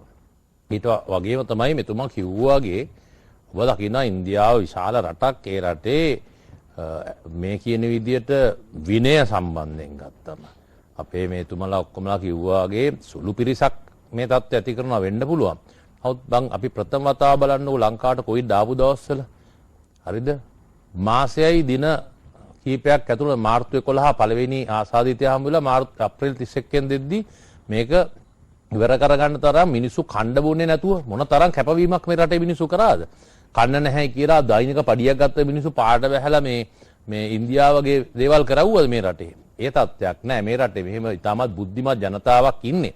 එකම වැඩේ අර ඔබතුමා කිව්වාගේ පොඩ්ඩක් නිකන් අර හිර වෙලා හිටපු එකේ දැන් නම් නෑ 150යි අගය අපේ කට්ටිය කොහොම හරි මේ ආනන්ද විජේක්‍රම මහතුරු වගේ කට්ටිය කොහොම හරි එකතු වෙලා මේක බේරගන්න මරණ සංඛ්‍යාවත් අඩුයිනේ. ඉතින් ඒ දේවල් හින්දා යම් කිසි ආකාරයක පොඩි අවස්ථාවක් හම්බුණා ගත්තා. ඉතින් ඒ තත්ත්වය මම පොඩ්ඩක් ඔබතුමාට බාධා කරනවා. දැන් ඉන්දියාව කියන මාතෘකාවෙන් අපි එහාට යන්න ඉස්සෙල්ලා දැන් මේ මම ඒක මේ WhatsApp මෙසේජ් එකක් ඇවිල්ලා තිබ්බ ඒක හොයාගන්න බෑ තාම. ඉන්දියානුවන්ට ලංකාව තුළ දින 14ක් නිරෝධායනය වෙන්න පහසුකම් සපයන මොකක් හරි වැඩපිළිවෙලක් තියෙනවද? දැන් මේක මෙහෙමයි. මේකේ ඇත්තටම අපි දන්නවා සංක මීට කාලයකට ඉස්සෙල්ලා අපි ජෛව බුබුලක් වශයෙන් ලංකාවට විදේශිකයන්ට ලංකාව පෙරට අපි දන්නවා ගුවන් තොටුපොළ විවෘත කරා විදේශිකයන්ට. එම අවස්ථාවේදී ජෛව බුබුලක් වශයෙන් ලංකාවට පැමිණිලා ඇවිල්ලා දින 14ක වගේ එක ජෛව බුබුලක් වශයෙන් ගමන් කරන්න නැත්නම් නිරෝධායන වෙලා ඊට පස්සේ රට තුල ගමන් කරන ක්‍රමවේදයක් අපේ නිරෝධායන ක්‍රමවේදයක් දින 7යි දින 7ක් හෝටල් වලත් දින 10ක් 4ක් අනෙකුත් රජයේ ස්ථාන වලත් පවතිනවා වගේ ජෛව බුබුලක් වශයෙන් ඔවුන්ට දින 14ක් ඉන්න අවස්ථාවක් ලබා දීලා තිබ්බා. ඉතින් ඒ කාල සීමාවේදී ඇත්තටම මම හිතන්නේ සංචාරක කර්මාන්තයේ සර්මාන්ත දෙපාර්තමේන්තුව විසින් මෙවැනි තත්ත්වයක් ඔවුන්ට ඉන්දියානුවන් කියලා රටක් වශයෙන් වෙන් කළා නෑ. ඕන පුද්ගලයෙක්ට මේ රටට එන්න අවස්ථාව දීලා තිබා ජෛව බූලකක් වශයෙන්. මෙහිදී යම්කිසි සංඛ්‍යාවක් ඔය ඔබතුමා කියන විදියට ඇවිල්ලා ඔවුන් වෙන රටකට යන්න ඉස්සෙල්ලා මේ රටේ නිරෝධායනය වෙච්ච බවට අපිට වාර්තා වෙනවා. ඉතින් මේ තත්ත්වයක් නැතුවනේ මේ තත්ත්වයක් තිබිලා තිබෙනවා. ඉතින් ඒක හරහා තමයි මම හිතන්නේ සමහර පුද්ගලයන් මේකේ මේ අර level 2 කියන හෝටල් අරගෙන මේක මේ පසුබිම යටතේ මේක නිරෝධායන ක්‍රියාවලියට භාවිතා කරලා වුන් වෙනත් රටක් යටතේ යන්න භාවිතා කරපු තත්ත්වයක් ඇති වෙලා තිබුණා. විශේෂයෙන්ම ලංකාවේ මේ නිරෝධායනයෙන් පසුව ලබා දෙන සහතිකය ලෝකයේ පිළිගත් තත්ත්වයක් තිබෙනවා. ඉතින් මේ දේවල් හින්දා මෙවැනි තත්ත්වයක් තිබ්බා. නමුත් මේක ඉදිරියට නොවන තත්ත්වයකට අනිවාර්යයෙන්ම වග බලා ගනී. හොඳයි මට විශේෂඥ වෛද්‍යතුමනි කියන්නේ දැන් ඉන්දියාවත් එක්ක කියවෙන ඊළඟ වචන තමයි ඔක්සිජන්. අපිට ඔක්සිජන් ප්‍රමාණවත් සංචිත තියෙනවද? දැන් සමාජ මාධ්‍ය වාර්තා කරනවා අපිට තව සති 6යි තියෙන්නේ, මාස 6යි තියෙන්නේ, මාස 3යි තියෙන්නේ.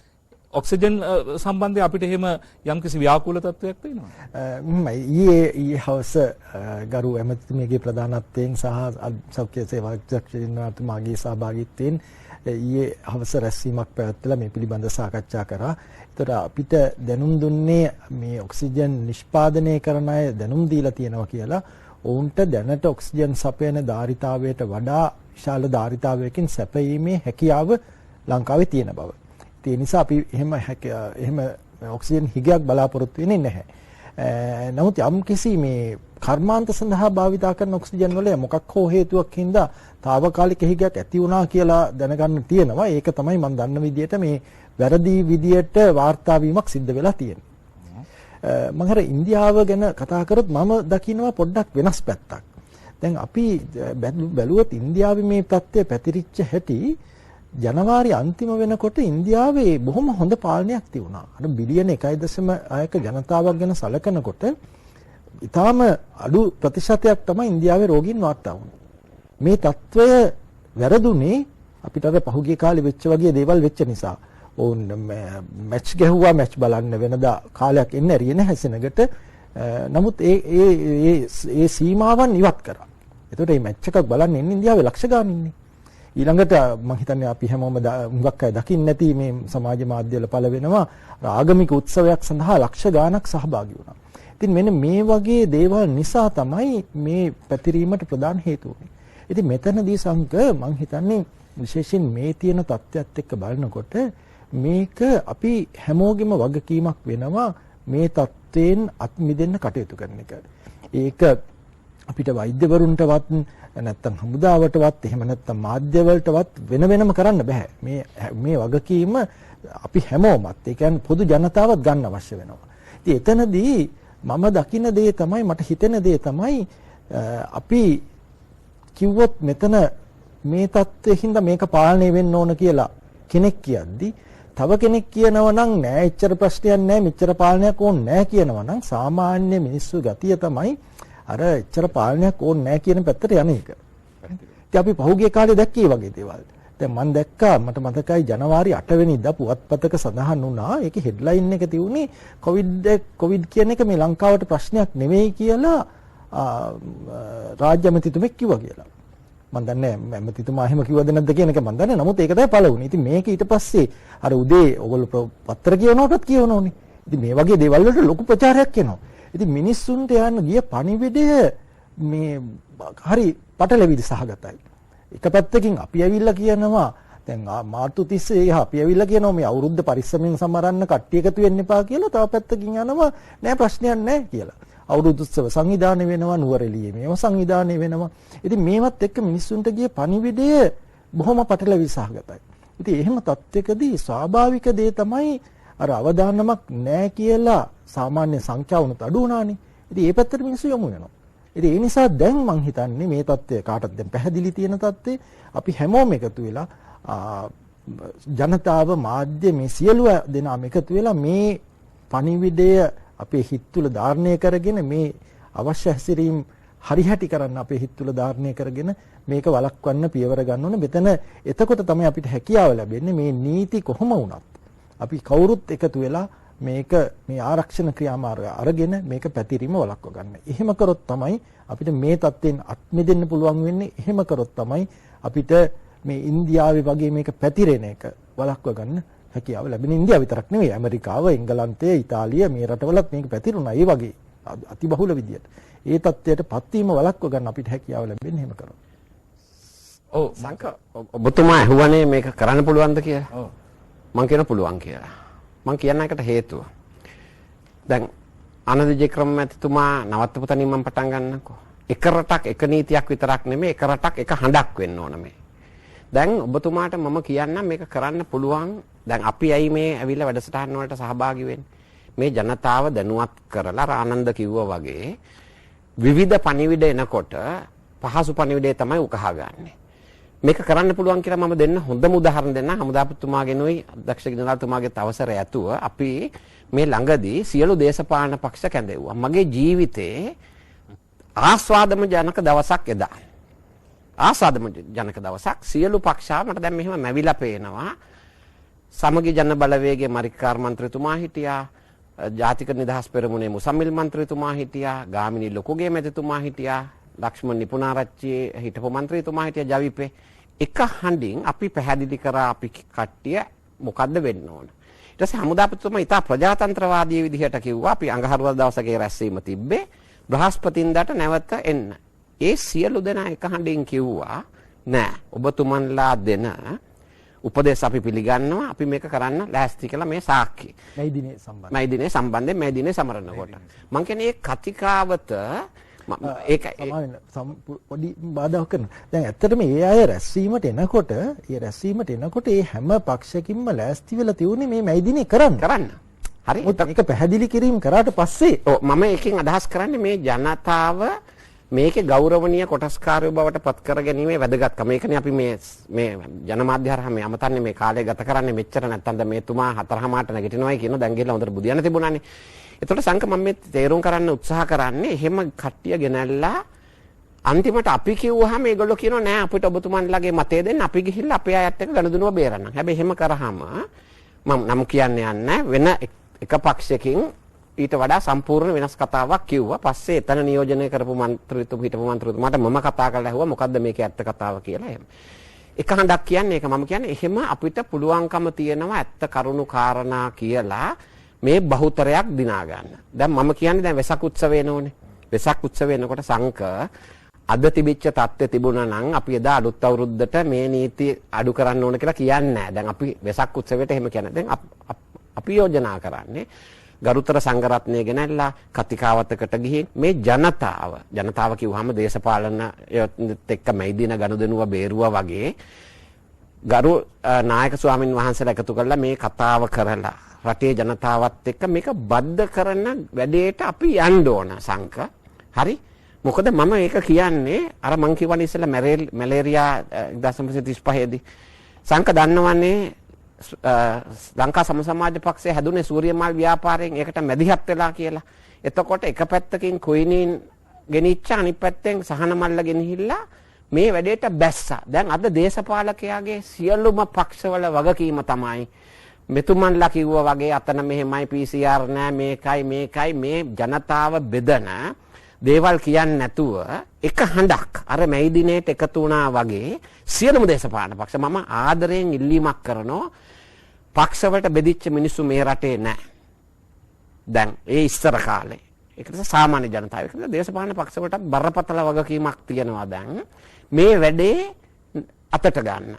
අතට රන් මේක ලාංකීය ජාතිය. මොකද මම එහෙම කියන්නේ සංක පුළුවන් කියලා කියන්නේ අනිත් එක මෙතුමා දන්නවා රටේ කෑල්ලක් දීලා හරි යුද්ධය බේරන්න ඕනේ කියලා කියපු ජනමනසක් මේ රටේ තිබුණා. දැන් අපේ මාතෘකාව ජනමනසනේ රට දුවන විශ්වාසය සහ සහයෝගය. ඒ විශ්වාසයෙන් මම කතා කරන්නේ. ඊට පස්සේ කාලයක් ආවා අල්ලපු ගෙදර කොල්ල හරි මම මේක නිතර කියන එකක් යුද්ධයට යවලා යුද්ධ දිනන්න ඕන. හැබැයි ඊට පස්සේ කාලයක් ආවා හසලක ගාමිණීලා වගේ රණවිරුව ස්වාමින් වහන්සේලා සිවුර ගලවලා තියලා ගිහිල්ලා මේ රටේ උතුර නැගෙනහිර දකුණට ජයග්‍රහණ ගෙනාවා. අන්න විශ්වාසය. එහෙම ජනමනසක් ගොඩනගන්න පුළුවන්. ඒක කරේ කොහොමද? ඒක කරේ පැහැදිලි නායකත්වයකින් රට ජාතිය ජාතිකම් සිංහල ජාතික කෙනෙක් නෙමෙයි මම කියන්නේ තමන් අයිති භාෂාව කතා කරන සියලු දෙනා එක හඬින් එකතු වෙලා ඒ ජන බලවේගය ගොඩනගලා දැවැන්ත කැපකිරීම කරා. මෙන්න මේ අවස්ථාවත් අර මං කියපු 11 වෙනි පැය සංක ඒක කරන්න පුළුවන්. ඒ විශ්වාසය ඒ සහයෝගය ගොඩනගා ගන්න පුළුවන්. ඒකට පැහැදිලි නායකත්වයක් ඕන. දේශපාලන නායකත්ව විතරක් නෙමෙයි ආගමික නායකයෝ මැදිහත් වෙන්න ඕන. වෘත්තීය සමිති නායකයෝ මැදිහත් වෙන්න. වෘත්තීය සමිති නායකයෝ කරන්න ඕන පාසල් වල තියෙන අඩුපාඩු කතා කරන එක නෙමෙයි. මේ දරු පරම්පරාව බේරගන්නේ කොහොමද? ඒක වගකීම ආනන්ද කිව්වා වගේ අතට ගන්න ඕන. චක්‍රලේඛනයන්කන් ඉන්න ඕනේ නැහැ. මම නවත්තන්නම් අනිත් අයට ඉඩ දෙන්න ඕන නිසා. හොඳයි දැන් මේ සුවපිළිවෙත් අනුගමනය කිරීමට අමතරව වැක්සීනය පිළිබඳව කතා කරන්න වෙනවනේ. මම හිතන්නේ ඒක තමයි බලාපොරොත්තු වෙන්නේ. දැන් දෙවන මාත්‍රාව ලබා දීම සම්බන්ධයෙන් දැන් අදම රාජ්‍ය අමාත්‍යවරයා චන්න ජයසුමන මහත්මයා කියනවා මට මතක විදිහට ලක්ෂ 6ක විතර හිඟයක් තියෙනවායි කියලා දෙවන මාත්‍රාව ලබා දෙන්න.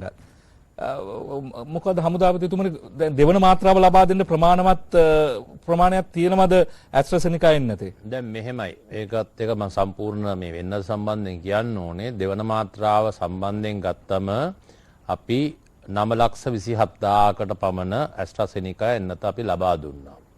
ඊට අමතරව දැන්ට අපේ අතේ 3,50,000කට අධික සංඛ්‍යාවක් අපේ සතුව තිබෙනවා. ඉතින් මේක ප්‍රධාන වශයෙන් අපි අද පටන් ගත්ත දෙවන මාත්‍රාව ලබා දෙන්න විශේෂයෙන්ම සෞඛ්‍ය අංශ හමුදා සහ ඉදිරිපෙළ ක්‍රියා කරන්න. එතකොට ඒක අනිවාර්යයෙන්ම මේ කණ්ඩායම් වලට සහ තව සුළු සංඛ්‍යාවකට ලබා දීමේ අපිට හැකියාව තිබෙනවා. එතකොට මේක විශේෂඥ වෛද්‍යවරුන්ගේ මතය ඉස්සෙල්ලා පටන් ගත්තේ සති 4ක් කියලා ඊට පස්සේ සති 8ක් කියලා ඊට පස්සේ සති 12ක් වෙලා සති 16ක් උත් වෙලා තිබෙනවා. නමුත් මේ ඉදිරිපෙළ ක්‍රියාකරුවන්ට වඩාත් යෝග්‍යයි කියලා කිව්වා දින සති 14ක් ඇතුළත මේක ලබා දීම. ඉතින් ඒ අර සති 12 එනකන් නම් අපි වෛද්‍ය මතයේ විදිහට දැනගත්තේ සති 16 වුණ දේශපාලන මතයක්ද ඒක? නෑ එහෙම කිසිම දෙයක් නෙමෙයි. මේක දේශපාලනයේ ඉතින් අර මෙතුමා කිව්වා වගේ ඒ කියන්නේ කොහෙන් හරි කොනක් දේශපාලනයත් අල්ලගන්න තත්ත්වයක් යනවනේ. ඒ කියන්නේ වෛද්‍ය මතයත් උඩට ගිහිල්ලා යම්කිසි කණ්ඩායමකට මේක දකින්න ඕන නම් ඒ ආකාරයෙන් දකින්න තත්ත්වයක් තිබෙන්නේ. කන්නඩිය දාගත්තාම පේන ආකාරයට තමයි ඉතින් තිබෙන්නේ. ඉතින් 16 කිව්වමත් මොකක් හරි කතිකාවක් ඒ දවස්වල නැත්නම් ඒ කතිකාව තමයි අල්ලගන්න උත්සාහ කරන්නේ. ඉතින් එහෙම වෙන්න හොඳ නැහැ. මෙතුමා කිව්වා වගේ මේකේ රටේ තියෙන තත්ත්වයක් යටතේ ඉතින් කෙසේ වෙතත් සති දැන් මේක දෙවෙනි මාත්‍රාව දෙන්න පටන් ගන්නවා. ඔබතුමා අහුව ප්‍රශ්නේ තමයි ඔව් ලක්ෂ 6ක අඩුවක් තිබෙනවා කියලා. ලක්ෂ 6ක නෙමෙයි ලක්ෂ 5ක විතර සංඛ්‍යාවක තිබෙන 5යි 6 අතර සංඛ්‍යාවක කෙසේ වෙතත් දැනට ඒ තත්ත්වයේ ඒ ඇස්ට්‍රාසෙනිකා එක සම්බන්ධයෙන් මේ වන විටත් කතිකාවක් තිබිලා තියෙනවා. අපි ඇස්ට්‍රාසෙනිකා ආයතනයේ ඉන්දියාවේ නිෂ්පාදනය වුණු එක සම්බන්ධයෙන් කතිකා කරගෙන යනවා. අපිට දැන්ට තිබෙන ප්‍රමාණය තව සති 3කට විතර කාල පරිච්ඡේදයකට අපිට එන්නත් ලබා දීම හැකියාව තියෙනවා. ඊළඟට සීරම් ආයතනය පිළිබඳව විශ්වාසය තියාගෙන ඉන්න පුළුවන් ද ඉන්දියාවේ තියෙන තත්ත්වය? නෑ මෙහෙම සීරම් ආයතනක අවිශ්වාස කරන්න බෑ. තාමත් සැපයුම් කරන්න පුළුවන් ද? නෑ විශ්වාසයක් තියාගෙන ඉන්න සැපයුම් කරයි කියලා. නමුත් අපි සීරම් ආයතනයේ පමණක් විශ්වාසය තියාගෙන ඉන්න බලාපොරොත්තුවක් නෑ. මොකද දැන් ඉන්දියාවේ යම්කිසි තත්ත්වයක් තිබෙනවා. ඔවුන්ගේ රට තුලත් දේශපාලන වශයෙන්මුත් මේ සම්බන්ධයේ තත්ත්වයක්. මේක මේ අපේ රටට පමණක් සීමා වෙච්ච ප්‍රශ්නයක් නෙමෙයි. ඉතින් ඔවුන් පටන් ගද්දී තත්ත්වෙ තිබ්බේ නෑ. නමුත් ඉන්දියාවේ හිතපු නැති ආකාරයෙන් මේ වර්ධනයත් එක්ක කොවිඩ් පැතිරීමත් එක්ක උන්ට යම්කිසි තත්ත්වයක් තිබෙනවා. මේ වන විටත් රජයේ ජනාධිපතිතුමා ඒ වගේම මේ කොවිඩ් එන්නත් ලබා දෙන කාර්යසාධක ප්‍රධානියා ලලිත් විරතුංග මැතිතුමා මේ කට්ටිය ඔක්කොම කතා කරලා ජනාධිපතිතුමත් කතා කරලා මේ එන්නතම ලෝකේ කොරියාවේ එංගලන්තේ ඇමරිකාවේ වෙනත් රටවලත් මේක නිෂ්පාදනය කරනවා. ඉතින් ඒකින්ද ඒ ආයතන සමග මේ වනිටත් කතිකා කරගෙන තිබෙනවා මේ කාල පරිච්ඡේදයේ නිසි කාල පරිච්ඡේදයේදී මේ දෙවන මාත්‍රාව ලබා දිය යුතු අයවලුන් වෙනුවෙන් ඒ ලබා දීම සඳහා අනිවාර්යයෙන්ම ක්‍රියා කරන්න. ඒ සම්බන්ධව මේ සම්බන්ධ කතා කරලා තිනවා. ඊට අමතරව ඊයේ දිනේදී පෙරේදා දිනේදී මම හිතන්නේ ඇමරිකා එක්සත් ජනපදයේ විශේෂයෙන්ම WHO එක නැත්නම් ලෝක සෞඛ්‍ය සංවිධානයේ යටතේ ලබා දීමට එකඟ වෙලා තියෙනවා මේ ඇස්ට්‍රාසෙනිකා එන්නත. ඒකෙමුත් යම්කිසි ප්‍රමාණයක් ශ්‍රී ලංකාවට පැමිණීමට නියමිතව තිබෙනවා. ඉතින් ඒ තත්ත්වයන් යටතේ අපි අද මේ කතා කරන මොහොතේදී විශ්වාස කරනවා අපිට හැකියාවක් ලැබෙයි කියලා දෙවෙනි මාත්‍රාව කිසිදු ප්‍රශ්නයකින් තොරව ලබා දෙන්න. ඊට අමතරව තමයි ඔබ දන්නවා අපිට සයිනෝෆාම් චීනෙන් අපිට ලක්ෂ 6ක ප්‍රමාණයක් ලැබුණා. ඒකෙන් මම හිතන්නේ 10000කටත් අඩු සංඛ්‍යාවක් තමයි අපි චීන ජාතිකයන්ට ලබා දීලා තිබෙන්නේ. ඊතුරු සංඛ්‍යාව ඒ ආකාරයෙන්ම තිබෙනවා. මේකේ අර යම් දේවල් මේකේ අනුමැතියන් ලබා ගැනීමට නියමිතව තිබෙනවා. බොහෝ දුරට බලාපොරොත්තු වෙන අපි මැයි මාසේ මුල සතිය වෙනකොට මේකේ අනුමැතිය ලැබෙයි කියලා. එසේ ලැබුණොත් ඒක අනිකුත් ජන කොට්ටාසයට අපි ලබා දීමට හැකියාවක් තිබෙනවා.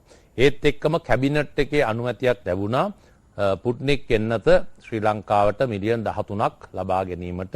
ඒ සඳහා කළ යුතු ඇණවුම් ඒ සඳහා මේ වන විටත් ඒ ඇණවුම සඳහා ඉල්ලුම් කරලා ඒක ලබා දීම සඳහා එකඟත්වයක් පළ කරලා තිබෙනවා.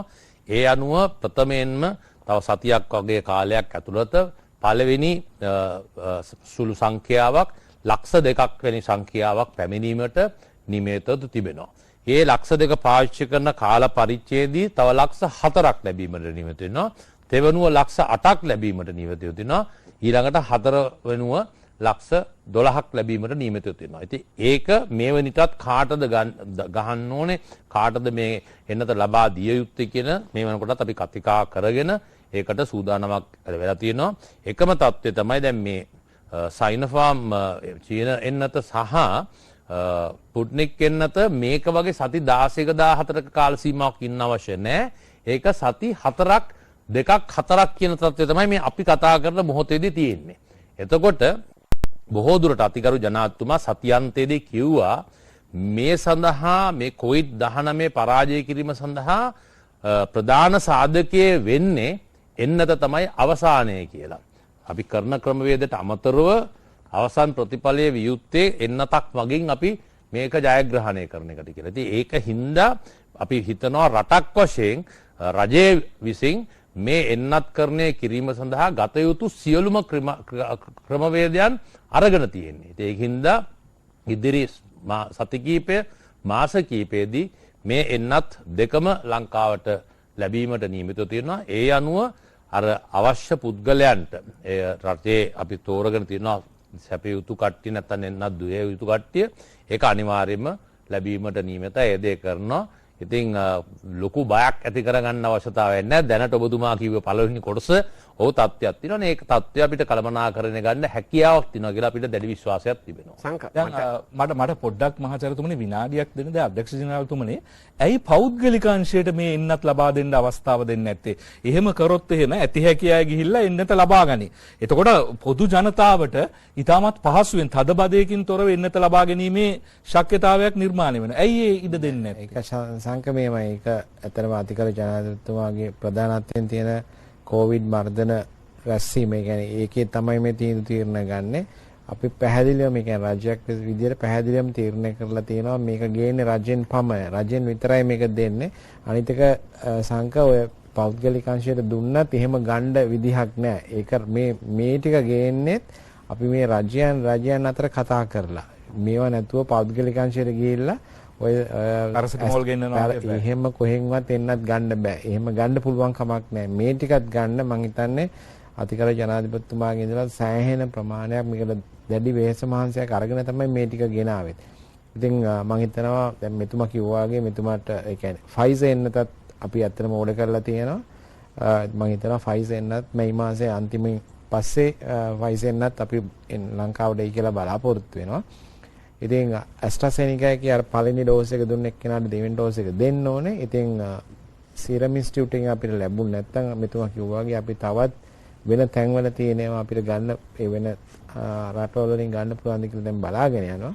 නමුත් අපි හිතනවා ඉතුරු ඒ කියන්නේ ස්පුට්නික් ෆයිසර් ඒ එන්නත් අපිට ඊටාත්ම ක්‍රමවේදයක අපි දැනට සකස් කරලා තියෙනවා. ඒ ක්‍රමවේදය අනුව ලංකාවට ලැබෙයි. ඒ මොනවත් අපිට මේ එන්නත් කරන්නේ දිගටම කරගෙන යන්න පුළුවන්. මොකද අපිට මේකෙන් ගැලවෙන්න තියෙන එක ක්‍රමයක්. කියන්නේ මේකෙන් අපිට මේ රෝගයේ පැතිරීම වැළැක්වීම සඳහා තියෙන එක ක්‍රමයක් තමයි මේ එන්නත් කරන්නේ. හැබැයි ඒ මොන දේ ගැහුවත් අපි මේ සෞඛ්‍ය පුරුදු අනිවාර්යෙන් පිළිපැදිය යුතුමයි. ඒක මම තව පාරක් කියන්න ඕනේ. එන්නත ගැහුවත් මේ සෞඛ්‍ය පුරුදු අපි පිළිපදින්න ඕනේ. අපි හැමෝම හිතාගෙන ඉන්නවා මේක එන්නත ගැහුවොත් සෞඛ්‍ය පුරුදු මොනවත්ම නැතුව මේවා කරන්න පුළුවන් කියලා. නෑ. මොකද එන්නත ගැහුවත් රෝගේ හැදෙන්න පුළුවන්. යම් කිසි සම්භාවිතාවක් තියෙනවා, යම් කිසි ලොකු සම්භාවිතාවක් නෙවෙයි මෙතුමා කියයි. ඒ රෝග ලක්ෂණ ඊටම අඩුවෙන් පෙන්ලා, ඒ කියන්නේ කොම්ප්ලිකේෂන්ස් වලට යන එක වැළැක්වෙනවා. නමුත් අපිට රෝගී හැදුනොත් අපිට වෙන කෙනෙකුට ඒක බෝ කරන්න පුළුවන්. එන්නති පළවෙනි මාත්‍රාව ගත්තාත් IDH රෝහලේ රෝගීන් විදිහට ආවා. ඔව් කීප දෙනෙක් ආවා. ඒ අයගෙන් වැඩි දෙනෙක් ඇත්තටම ආවේ එන්නත අරගෙන සති 2ක් ඇතුළත රෝගය වැළඳුන අය. ඒ කියන්නේ එන්නතේ ප්‍රතිඵල ලැබෙන්න සති 3ක් විතර යනවා. ඉතින් එන්නතේ ඒ කියන්නේ එන්නත නිසා එන්නත ගත්තාම ඇඟේ මේකට විරුද්ධව ප්‍රතිදේහ ඇති වෙනවා. ඒ ප්‍රතිදේහ ඇති වෙන්න සාමාන්‍යයෙන් සති 2ක් 3ක් අතර කාලයක් යනවා. ඒතර ඊට කලින් රෝගය වැළඳිච්ච අය තමයි වැඩි දෙනෙක් ආවේ. ඊට පස්සේ වැළඳිච්ච අයත් කිහිප දෙනෙක් ඇතුළු වුණා. හැබැයි ඒ කිසිම කෙනෙකුට රෝගය බරපතලුනේ නැහැ. ඒක තමයි එන්නතේ තියෙන ප්‍රධාන දේ. එන්නත ගත්තාම රෝගය වැළඳීමේ තියෙන ඉඩකඩ අඩු කරනවා. නමුත් ඊට වඩා තියෙන බලපෑම වෙන්නේ රෝගය වැළඳුනත් ඒක අසාධ්‍ය වීමේ ඉඩකඩ අඩු කරන එක. ඒක තමයි එන්නතේ තියෙන ප්‍රධානම හොඳකම ප්‍රයෝජනය. මහාචාර්යතුමා. අර එන්නත ගැන කතා කරනකොට සංක එකක් මතක් කරන්න ඕන. මේ එන්නත් ෆයිසර් එකයි ඇස්ට්‍රාසෙනිකා එක ආපු මුල් අවදියේ ලෝක ජනගහනයෙන් 13%ක් සඳහා රටවල් වල අර නිෂ්පාදනය කරන්න තිබිච්ච නිෂ්පාදනය කරලත් නැහැ. කරන්න ඉස්සෙල්ලා 54%ක් වැක්සින් සල්ලි දීලා වෙන් කරගත්තා. ඒක එකක්. ඒ උඩ තමයි මේ අමාරුකම තියෙන. දෙක හැමදේම ඇතුලේ ගෝලීය දේශපාලනය තියෙනවා වගේ මේ වැක්සින් ඇතුලේ ගෝලීය දේශපාලනයක් තියෙනවා. චීන එන්නත සහ රුසියන් එන්නත අඳබාලා නැහැ. ඒ ගෝලීය දේශපාලනයේ කතන්දරේ තව කෑල්ලක්. ඉතින් ඒක නිසා අපි හරි කල්පනාවෙන් ඉන්න. මොකද දැන් මම මේක විශේෂයෙන් කියන්නේ දැන් මේ රටේ ජනතාව ඇස්ට්‍රාසෙනෙකා එක පළවෙනි එක ගහලා දෙවෙනි එක ගැහුවාම ඊළඟ එක ආවම මේක හරි නෑ කියලා කතන්දරයක් එන්න පුළුවන්. එහෙම නෑ.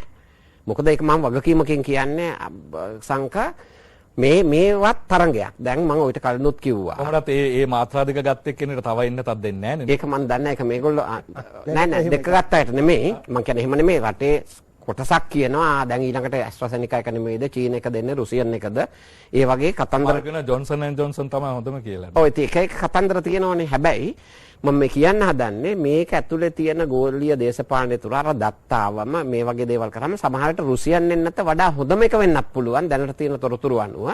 මම මේ අවධාරණය කරන්න හදන්නේ මේ මනෝභාවයෙන් යටත් විජිත මනෝභාවයෙන් අපි මිදෙන්න ඕන. ඇස්ට්‍රාසෙනිකා ඔව් හොඳයි. හැබැයි එන්නේ රුසියන් එක නම් අපිට අර එක හම්බුන්නේ නැහැ. ඒක නිසා මේක එපා මෙහෙමයි කියලා මේ කතන්දර හදන්න පුළුවන්. හැබැයි මම දකින වැදගත් දේ ජනාධිපතිතුමා කියපු ඕනම දෙයක යුද්ධයක හරි වෙන දෙයක හරි උපාය මාර්ගික ප්‍රවේශන අපි ස්ට්‍රැටජි එකනේ. එතකොට දැන් එංගලන්තයේ මේ වෙනකොට අඩු වේගන යන්නේ ඇයි? දැන් මේ වෙනකොට එංගලන්තයේ අවුරුදු 40ට අඩු අයටත් දෙනවා නන්ද. ඒක එක ප්‍රධාන උපාය මාර්ගික ප්‍රවේශයක්. එතකොට ජනාධිපතිතුමා සහ රජය ආගමැතිතුමා ඇතුළුව මේ කැබිනට් එකෙන් අනුමත කරලා විශාල මුදල් ප්‍රමාණයක් වියදම් කරන්න පුළුවන් කමට නෙමෙයිනේ. හැබැයි ඒක කරනකම් අපේ සියලු දෙනාටම යුතුයකමක් වගකීමක් තියෙනවා. මෙතුමා කිව්වා වගේ අනිත් කටයුතු කරන්න. හැබැයි වැක්සින් එක ගැහුවට පස්සේ 70%ක් ගහලා මේක ඉවර වෙනකම් මේක හරියට කරන්න ඕන. ගෝලීය වසංගතය තුරන් වෙනකම් අපේ රටේ කොවිඩ් තුරන් වුණත් ආනන්ද මං හිතන්නේ අපිට පරිස්සම් වෙලා ජීවත් වෙන්න සිද්ධ වෙනවා. ඒක නිසා මේ සියල්ල සමස්තය කළමනාකරණය කළා හරිම කල්පනාවෙන්. ඒක නිසා මම නැවතත් ඉල්ලනවා කිසිම පටු දේශපාලන වාසියක් සඳහා මේවා දේශපාලනීකරණය කරන්න එපා. මේවා පාරාවලලු වෙන්න පුළුවන් අපිට. අපි මේ 11 වෙනි පැයේ මම නැවතත් කියන්නේ එක හඬයි. ඒකෙදි හරියට කතා කරන්න ඕන. මතභේද ප්‍රශ්න ගැටලු තියෙනවා නම් ඒවා කතා කරන්න තැන් තියෙනවා. මාධ්‍ය නෙමෙයි ඒකට සුදුසු තැන.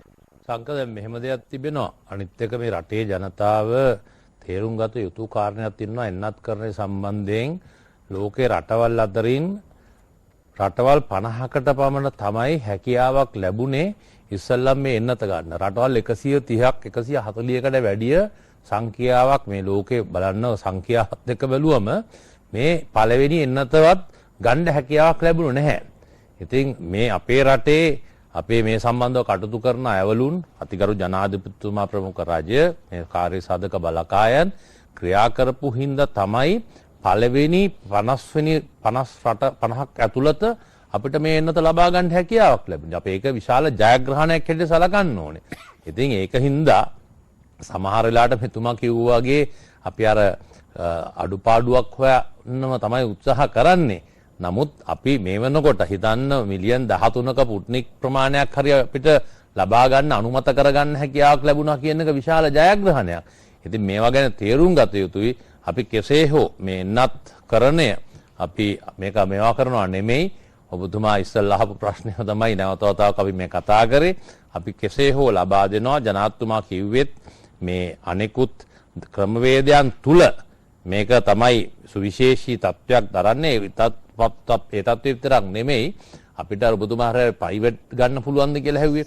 ඒ වගේ අපෙන් ඇහුවා පෞද්ගලික අංශවල ඉතාමත් මේ හොඳට ඇවිල්ලා කතා කරා. විශේෂයෙන්ම ඇඟලුම් කර්මාන්ත ශාලාවල ආයතන ප්‍රධානීන් ඇවිල්ලා ඒකඩි සල්ලි දෙන්නම් කිව්වා. නමුත් අතිගරු ජනාධිපතිතුමා කිව්වා නෑ මේක එන්නත් කරණය ඒක රජයේ වගකීමක්. අපි රජය විසින් මේ මුලදීගෙන රජයෙන් අනිවාර්යයෙන්ම සෑම පුද්ගලයෙක්ටම මේක ලබා දෙන්න අපි කටයුතු කරනවා කියන එක.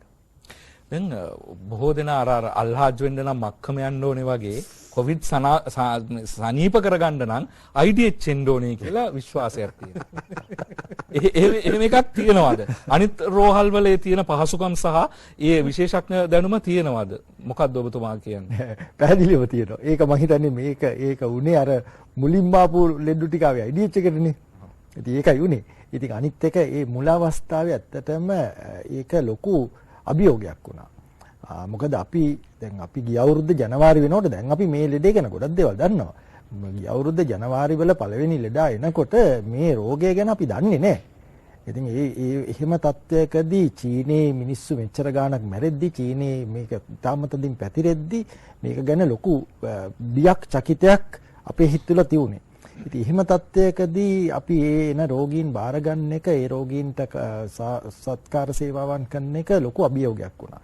ඉතින් ඒ අවස්ථාවේදී අපිට අපේ කාර්ය මණ්ඩලයට හැකියාව ලැබුණා වෛද්‍යවරුන්ට හෙදියන්ට සුළු සේවක කාර්ය මණ්ඩලයට මේ හැම කෙනෙකුටම ඒ වගේම අනෙකුත් එක්ස්රේ ලැබ් රසායනාගාර මේ වැඩ කරන මේ සියලු දෙනෙකුගෙන්ම ඊටාම ලොකු සහයෝගයක් ඇතුව සියලු දෙනාම කණ්ඩායමක් විදියට එකතු වෙලා ඒ අභියෝගයට මුහුණ දුන්නා. ඉතින් ඒ නිසා අපිට හැකියාව ලැබුණේ මේ අවස්ථාවේ ඒක සාර්ථකව ඒකට මුහුණ දෙන්න. ඊට පස්සේ අපි අනිත් රෝහල් වලත් ඒ කොහොමද මේක අපි මේ ආරක්ෂණ ක්‍රමවේදයන් අනුගමනය කරන ගමන් මේ රෝගී සත්කාර සපයන්නේ කියන එක ගැන අනිත් රෝහල් වලත් විවිධ කාර්ය මණ්ඩල වලට අපි පුහුණු වීම සිදු කරා. ඉතින් ඒ නිසා දැන් ඒ අනිකුත් රෝහල් වල මේ අවශ්‍ය දැනුම හැකියාව සහ පසුකම් මේ රෝහල් රාශියකම තියෙනවා. ඉතින් ඒ නිසා මේක IDH එන්න ඕන කියලා එකක් නැහැ. ඇත්තටම IDH එකට වඩා පහසුකම් තියෙන රෝහල් තියෙනවා. මේ සම්බන්ධයෙන් උනත් වැඩ කරන්න පුළුවන් රෝහල් තියෙනවා. ඉතින් ඒ නිසා එහෙම එකක් නැහැ. රෝහල් රටේ රෝහල් රාශියක වෛද්‍යවරු හෙද නිලධාරීන් සහ නිකුත් කාර්ය මණ්ඩල මේ සම්බන්ධයෙන් දැනුවත් කරලා තියෙනවා. අවශ්‍ය පහසුකම් සපයලා තියෙනවා සෞඛ්‍ය අධ්‍යක්ෂ ජෙනරාල්තුමා ප්‍රමුඛ සමාජාංශ මගින්. ඉතින් ඒ නිසා එහෙම ගැටලුවක් චකිතයක් ඇති කරගන්න අවශ්‍ය නැහැ. ඒ රෝහල් වල ඒ අවස්ථාවන් වල රෝගීන් අතුලත් කරලා ප්‍රතිකාර කරන්න පුළුවන්. දැන් අධ්‍යක්ෂ ජනරාල්තුමනි මේ රෝහල් පිළිබඳව ඔබතුමාට දැනුවත් කරන්න පුළුවන්. ඒ කියන්නේ දැන් කවුරු හරි ආසාදිතයි කියලා සැක කරොත් මුලින්ම නම් අපිට අවවාද උපදෙස් ලැබුණේ කෙලිම රෝහලට එන්න එපයි කියලානේ. කෙලිම රෝහලට එන්න එපා කියලා නේද ඔබතුමාලා කලින් උපදෙස් දුන්නා. ඉස්සල කිව්වේ ඇම්බියුලන්ස් එකක්. දුරකථන මාර්ගයෙන් උපදෙස් ලබා ගන්න කියලා කිව්වා. ඉන්න අනතුරුව කොහොමද රෝහලක් තෝරගන්නේ? නෑ ඒක සංක මෙහෙමයි. දැන් ආසාදිතෙක් කොහේ හරි ඉන්නවා නම් දැන් රෝගීන් එන ක්‍රම කිහිපයක් තියෙනවා. එකක් තමයි රෝගියෙක් රෝහලකට එන්න පුළුවන්. දැන් අනදිදේක මහත්මයා කිව්වා වගේ කැසෙම් බිසාව උණ තිබිලා අපේ OPD එකට ඇවිල්ලා ටෙස්ට් කරනකොට පොසිටිව් නම් අපි කෙලින්ම රෝහල් වල තියෙනවා වෙනම ඒ සඳහා හදපු අයිසොලේෂන් බෝඩ්. එතකොට ඒ බෝඩ් එකට යන්න පුළුවන් අපි නිශ්චිත ප්‍රතිකාර මධ්‍යස්ථානයකට යවනකම්. නැත්තම් අපි ටෙස්ට් එක කරාට පස්සේ අපි කියනවා ගෙදර ගිහිල්ලා ඉන්න රිසල්ට්ස් දෙනකම් කියලා. අර ඔබතුමා ඉස්සෙල්ලා මගෙන් අහපු ප්‍රශ්නේ. එතකොට ඒතනදී රිසල්ට්ස් දුන්නම අපි ඒ රිසල්ට්ස් අපිට ලැබ් එකෙන් අපේ වසංගත රෝග ඒකකයට යනවා. ඒ වගේම අපේ සෞඛ්‍ය අමාත්‍යාංශයේ මේ සඳහා වෙනම අධ්‍යක්ෂකවරයෙක් ඉන්නවා මෙම රෝගීන් අවශ්‍ය රෝහලට යොමු කරන්න. එතකොට එයාට එනවා මෙන්න මෙතන රෝගියෙක් ඉන්නවා මෙන්න මේ සෞඛ්‍ය වෛද්‍ය නිලධාරි කොට්ටාශයේ මෙතන රෝගියෙක් ඉන්නවා.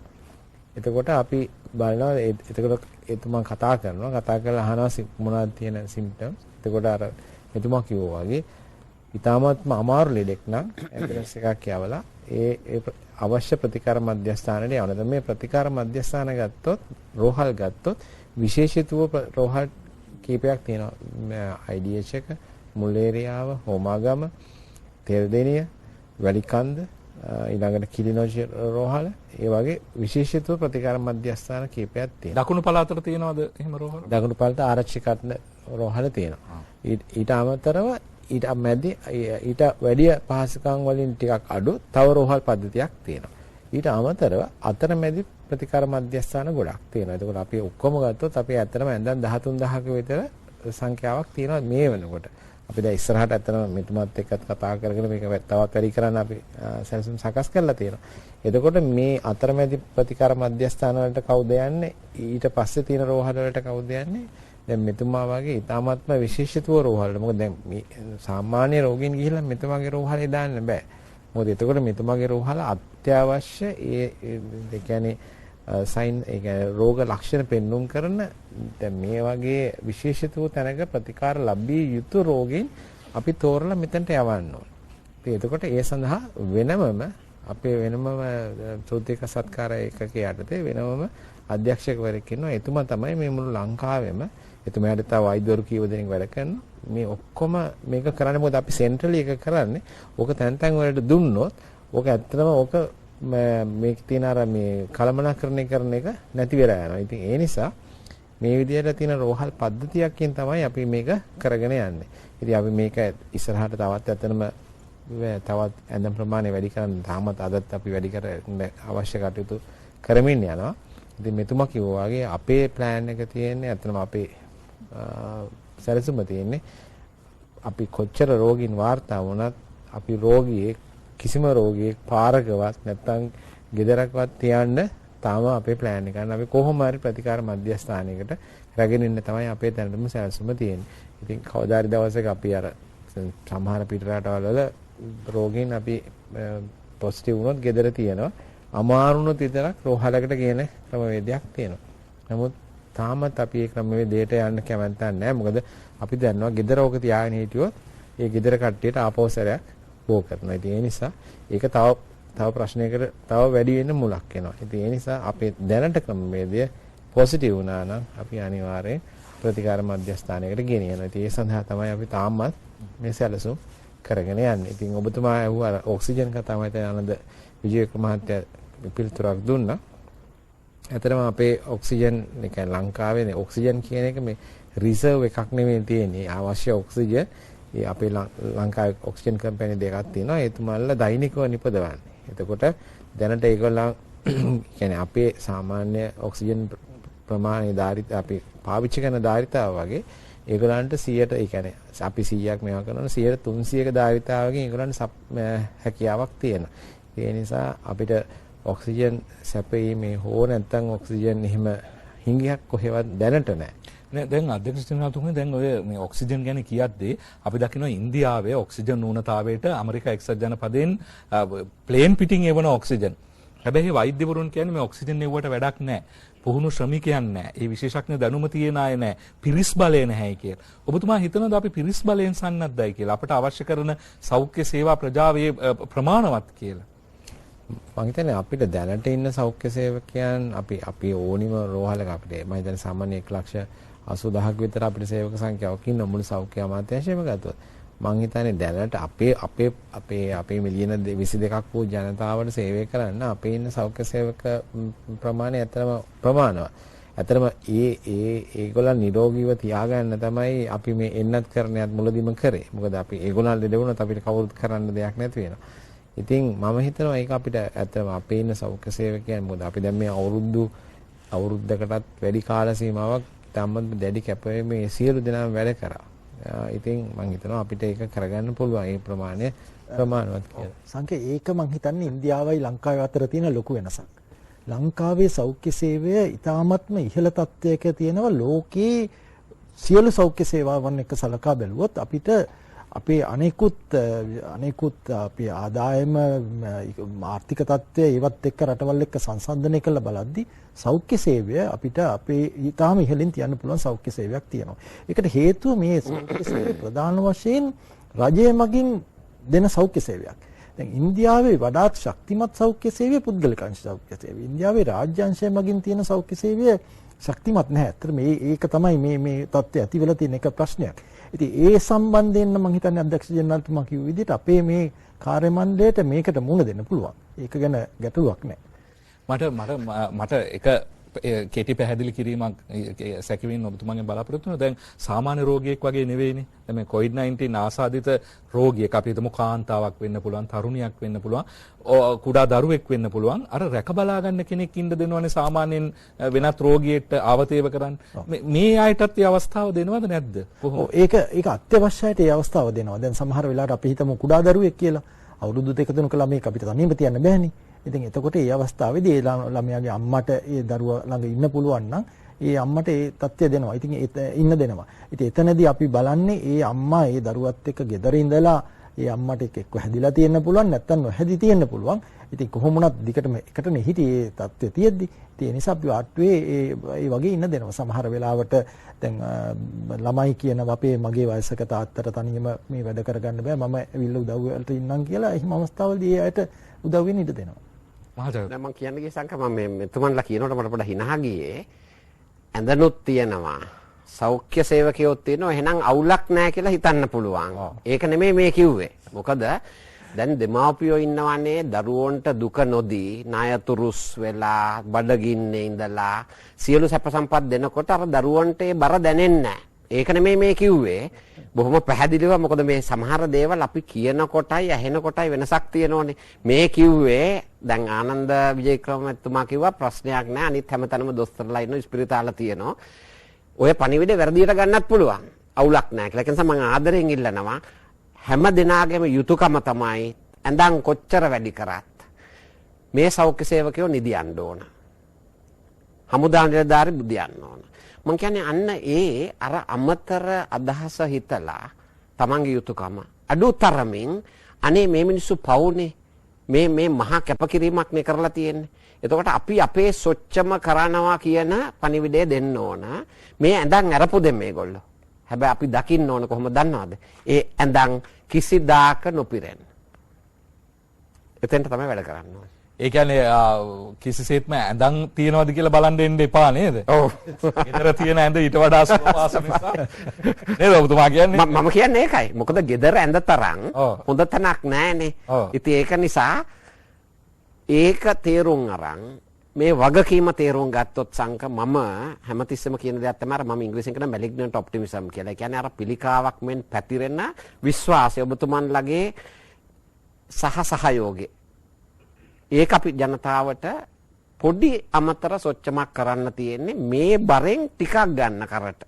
අරන් මේක අපේ ජාතික වගකීම කියලා අරන් පවුල ඇතුලේ පුද්ගලයෝ ඇතුලේ මේක කරොත් සංක තව මාස 3-4කින් අපිට මීට වඩා සතුටෙන් කතා කරන්න අවස්ථාවක් උදා වෙයි කියන මම මනස ගැන විශ්වාස කරන විශේෂඥයෙක් වශයෙන් ඒ අදිෂ්ඨානය ඒ විශ්වාසය බල ගැන්වීම දුර්මුඛ වෙච්ච මනසකට ජනතාවගේ මොරාල් එක කඩන් වැටුනොත් මේ හමුදාපතිතුමා ඉඳන් මං කියන එක වටින්නේ නැහැ.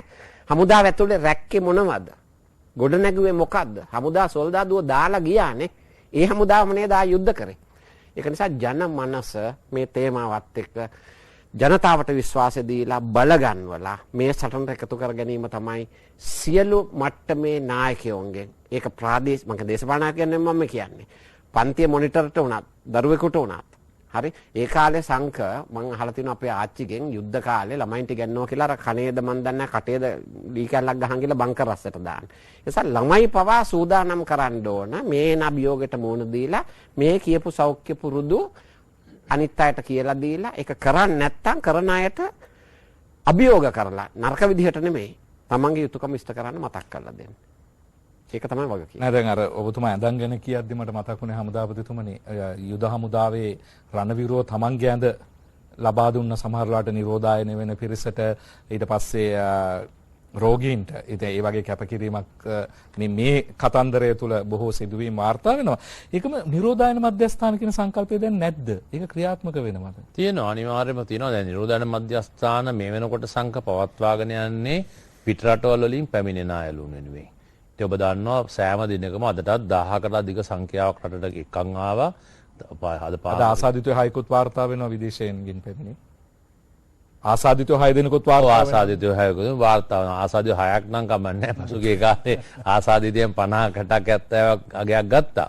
ඉතින් ඒ ඇවිල්ලා පිටරටවල වලින් එන අය වලුන් නිරෝධායන කිරීමට අපේ ඒ ප්‍රතිපත්තියක් තිබ්බා ප්‍රථම සහ දෙවන අදියරේදී. දෙවන අදියරේ පටන් ගද්දී ඒ වගේ තත්ත්වයක් තිබ්බා. නමුත් අපිට රටේ ජනතාව සමහර අය මේ ස්ථානෙම අපි කිව්වා කැමැත්තක් දැක්ුවේ නෑ. අර රෝගීන් වගේ තමයි අපි නිරෝධායන වෙන්න නිවසට වෙලා කියලා කිව්වා. ඒකෙදි ඉස්සෙල්ලා අපහසුතාවයක් තිබුණා. නමුත් අපි ඒක කළමනාකරණය කරගත්තා. ඉතින් ඒ අනුව දැනට කොවිඩ් නිරෝධායන මධ්‍යස්ථාන වෙනම තියෙනවා. නිවෙස් නිරෝධායන තවදුරටත් එහෙම තියෙනවා. නිරෝධායන වෙනවද කියලා ඔබතුමා ඇහුවේ. ඒ දෙකම වෙනවා.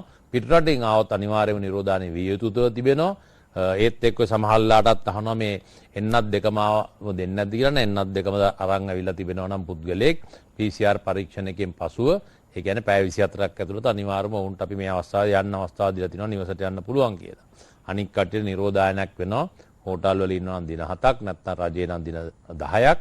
ඊට අමතරව දින 17 සපිරෙන විදියට ඔවුන් නිවෙස්වල නිරෝධායන වෙන්න ඕනේ. ඊට අමතරව තමයි දැන් අද දිනේ හම්බුන මේ සංඛ්‍යාව 1466 එහි ආශ්‍රිතයන් අනිවාර්යයෙන්ම නිරෝධායන ලක් කරනවා. ඉතින් මේ නිරෝධායන ක්‍රියාවලිය ඒ ආකාරයෙන්ම අපි තවදුරටත් පවත්වගෙන යනවා.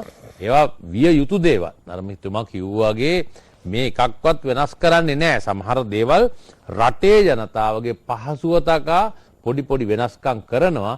සමහරලාට පහසුව අවබෝධතා කිරීමෙන් අපිට මෙවැනි තත්ත්වයන් වලට මුහුණ දෙන්නත් සිද්ධ වෙනවා. අපි කෙටි විරාමයකින් පසු අවසන් අතේදී රට දුවන ජන මනස විශ්වාසය සහ සහයෝගය අද අපේ නිල මාතෘකාව බවට පත් වුණා. ඉතින් මේ සාකච්ඡාව තුළදී ඇතැම් අවස්ථාවලදී සිනාමුසු අදහස් දැක්වුවත් මේ බොහෝ බැරෑරුම් මොහොතක් ගත වෙමින් පවතින්නේ. ඒ බැරෑරුම් භාවයේ නිසි පරිදි කිරා මැන බැලිය යුතු වනවා. විශේෂයෙන්ම තොරතුරු වසංගතයකුත් තිබෙන්නා වූ අවධියක හරි ආකාරයෙන් මේ තත්වය කිරා මැන බැලීම රටක විශේෂ අවශ්‍යතාවයක් විදිහට අප උදක්ම විශ්වාස කරනවා. ඉතින් ඒ නිසා තොරතුරු වසංගතයේ ගොදුරක් බවට පත් නොවේ. මේ විශේෂ සම්බන්ධයෙන් ප්‍රාමාණිකයන් සිව් දෙනෙක් අද දින ලබා දෙන්නා වූ මේ පණිවිඩය ගුරුවරයෙකු ලබා දෙන පණිවිඩයක්සේ සිතේ තබා ගන්න. එය ඔබෙත් මගේත් ජීවිතය වෙනුවෙන් ලබා දෙන පණිවිඩයක් වන නිසා අපි මහාචාර්යතුමාගෙන් පටන් ගනිමු.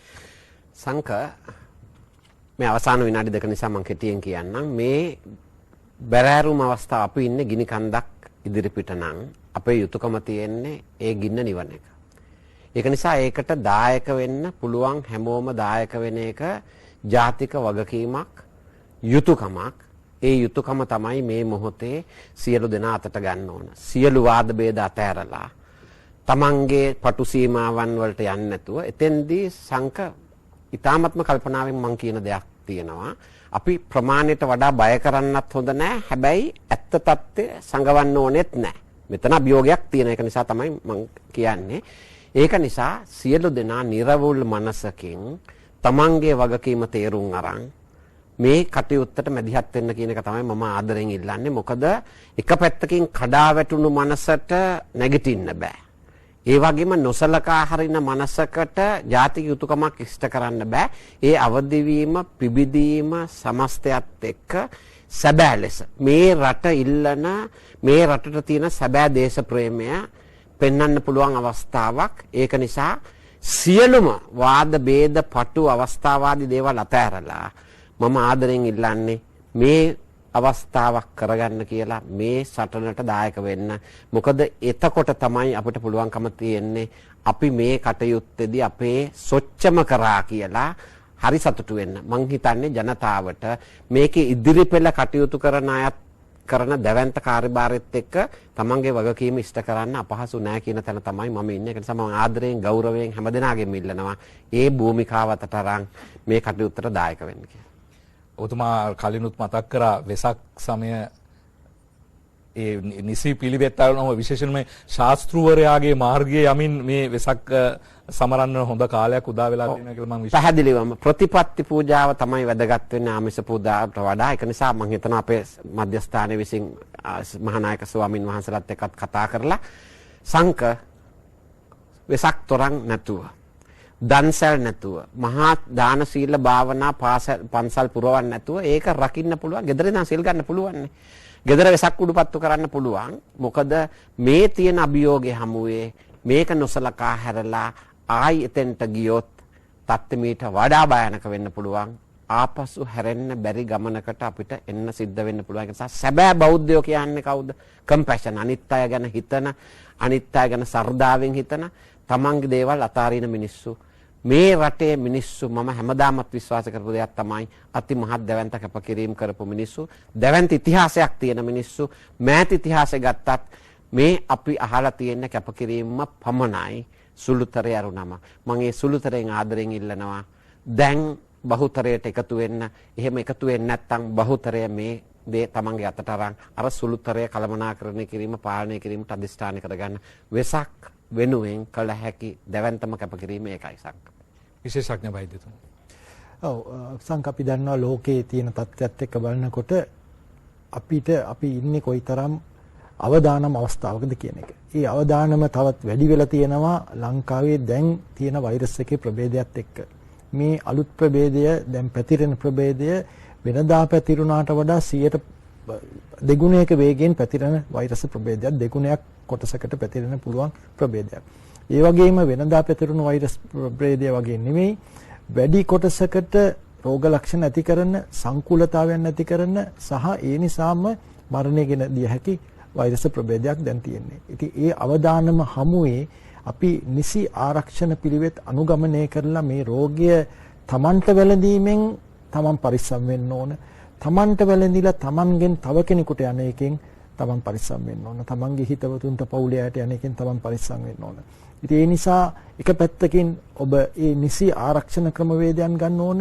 අක්සේදීම, මුඛාවරණයක් පැළඳීම සහ ජනතාව ගැවසෙන ස්ථාන හැකිතාක් දුරට මගහැරීම මේවා අමාරු දේවල් නෙවෙයි. ඒවා කරන්න ඒ පණිවිඩය මම හිතන්නේ අපි හැමෝම එකවන්ව දිය යුතු වෙනවා. නායකයින් විවිධ සමිති වේවා, දේශපාලන වේවා සහ මාධ්‍ය ආයතන වේවා මේ හැම දෙනෙක්ම මේ පණිවිඩය එකවන්ව දිය යුතු වෙනවා. එහෙම කරොත් අපිට මේ අභියෝගයට මුහුණ දීමට හැකියාව ලැබෙනවා. අනෙක් පැත්තට ඔබට යම්කිසි ආකාරයකින් මේ රෝග ලක්ෂණ තියෙනවා නම් රජයේ රෝහලකට ගිහිල්ලා වෛද්‍ය උපදෙස් ලබා ගැනීම ඉතාමත් වැදගත් වෙනවා. මොකද මෙවැනි රෝග තත්ත්වයක් තියෙනම් ඒ ඉක්මනට හොයාගත්තොත් එක පැත්තකින් අපිට ඔබට ප්‍රතිකාර කළා ඔබට සංකූලතාවයක් නැතිවීම වළක්ව ගන්න පුළුවන්. අනෙක් පැත්තෙන් ඔබගෙන් අනෙක් අයට, ඔබගේ හිතවතුන්ට, ආදරණීය අයට, පවුලේ අයට මේක බෝවීම වළක්ව ගන්න පුළුවන්. ඒ නිසා අපි ඒ වගකීම් හරියට තේරුම් අරගෙන මේ තියෙන මහා අභියෝගය හමුවේ නැසලී මේකට මුහුණ දෙමු කියන එක තමයි මම හැමදෙනාගෙම ඉල්ලන්නේ. අපි ඉතාමත් කෙටි විරාමයකින් පසුව අනිත් අදහස් දෙකට ඉඩ ලබනවා.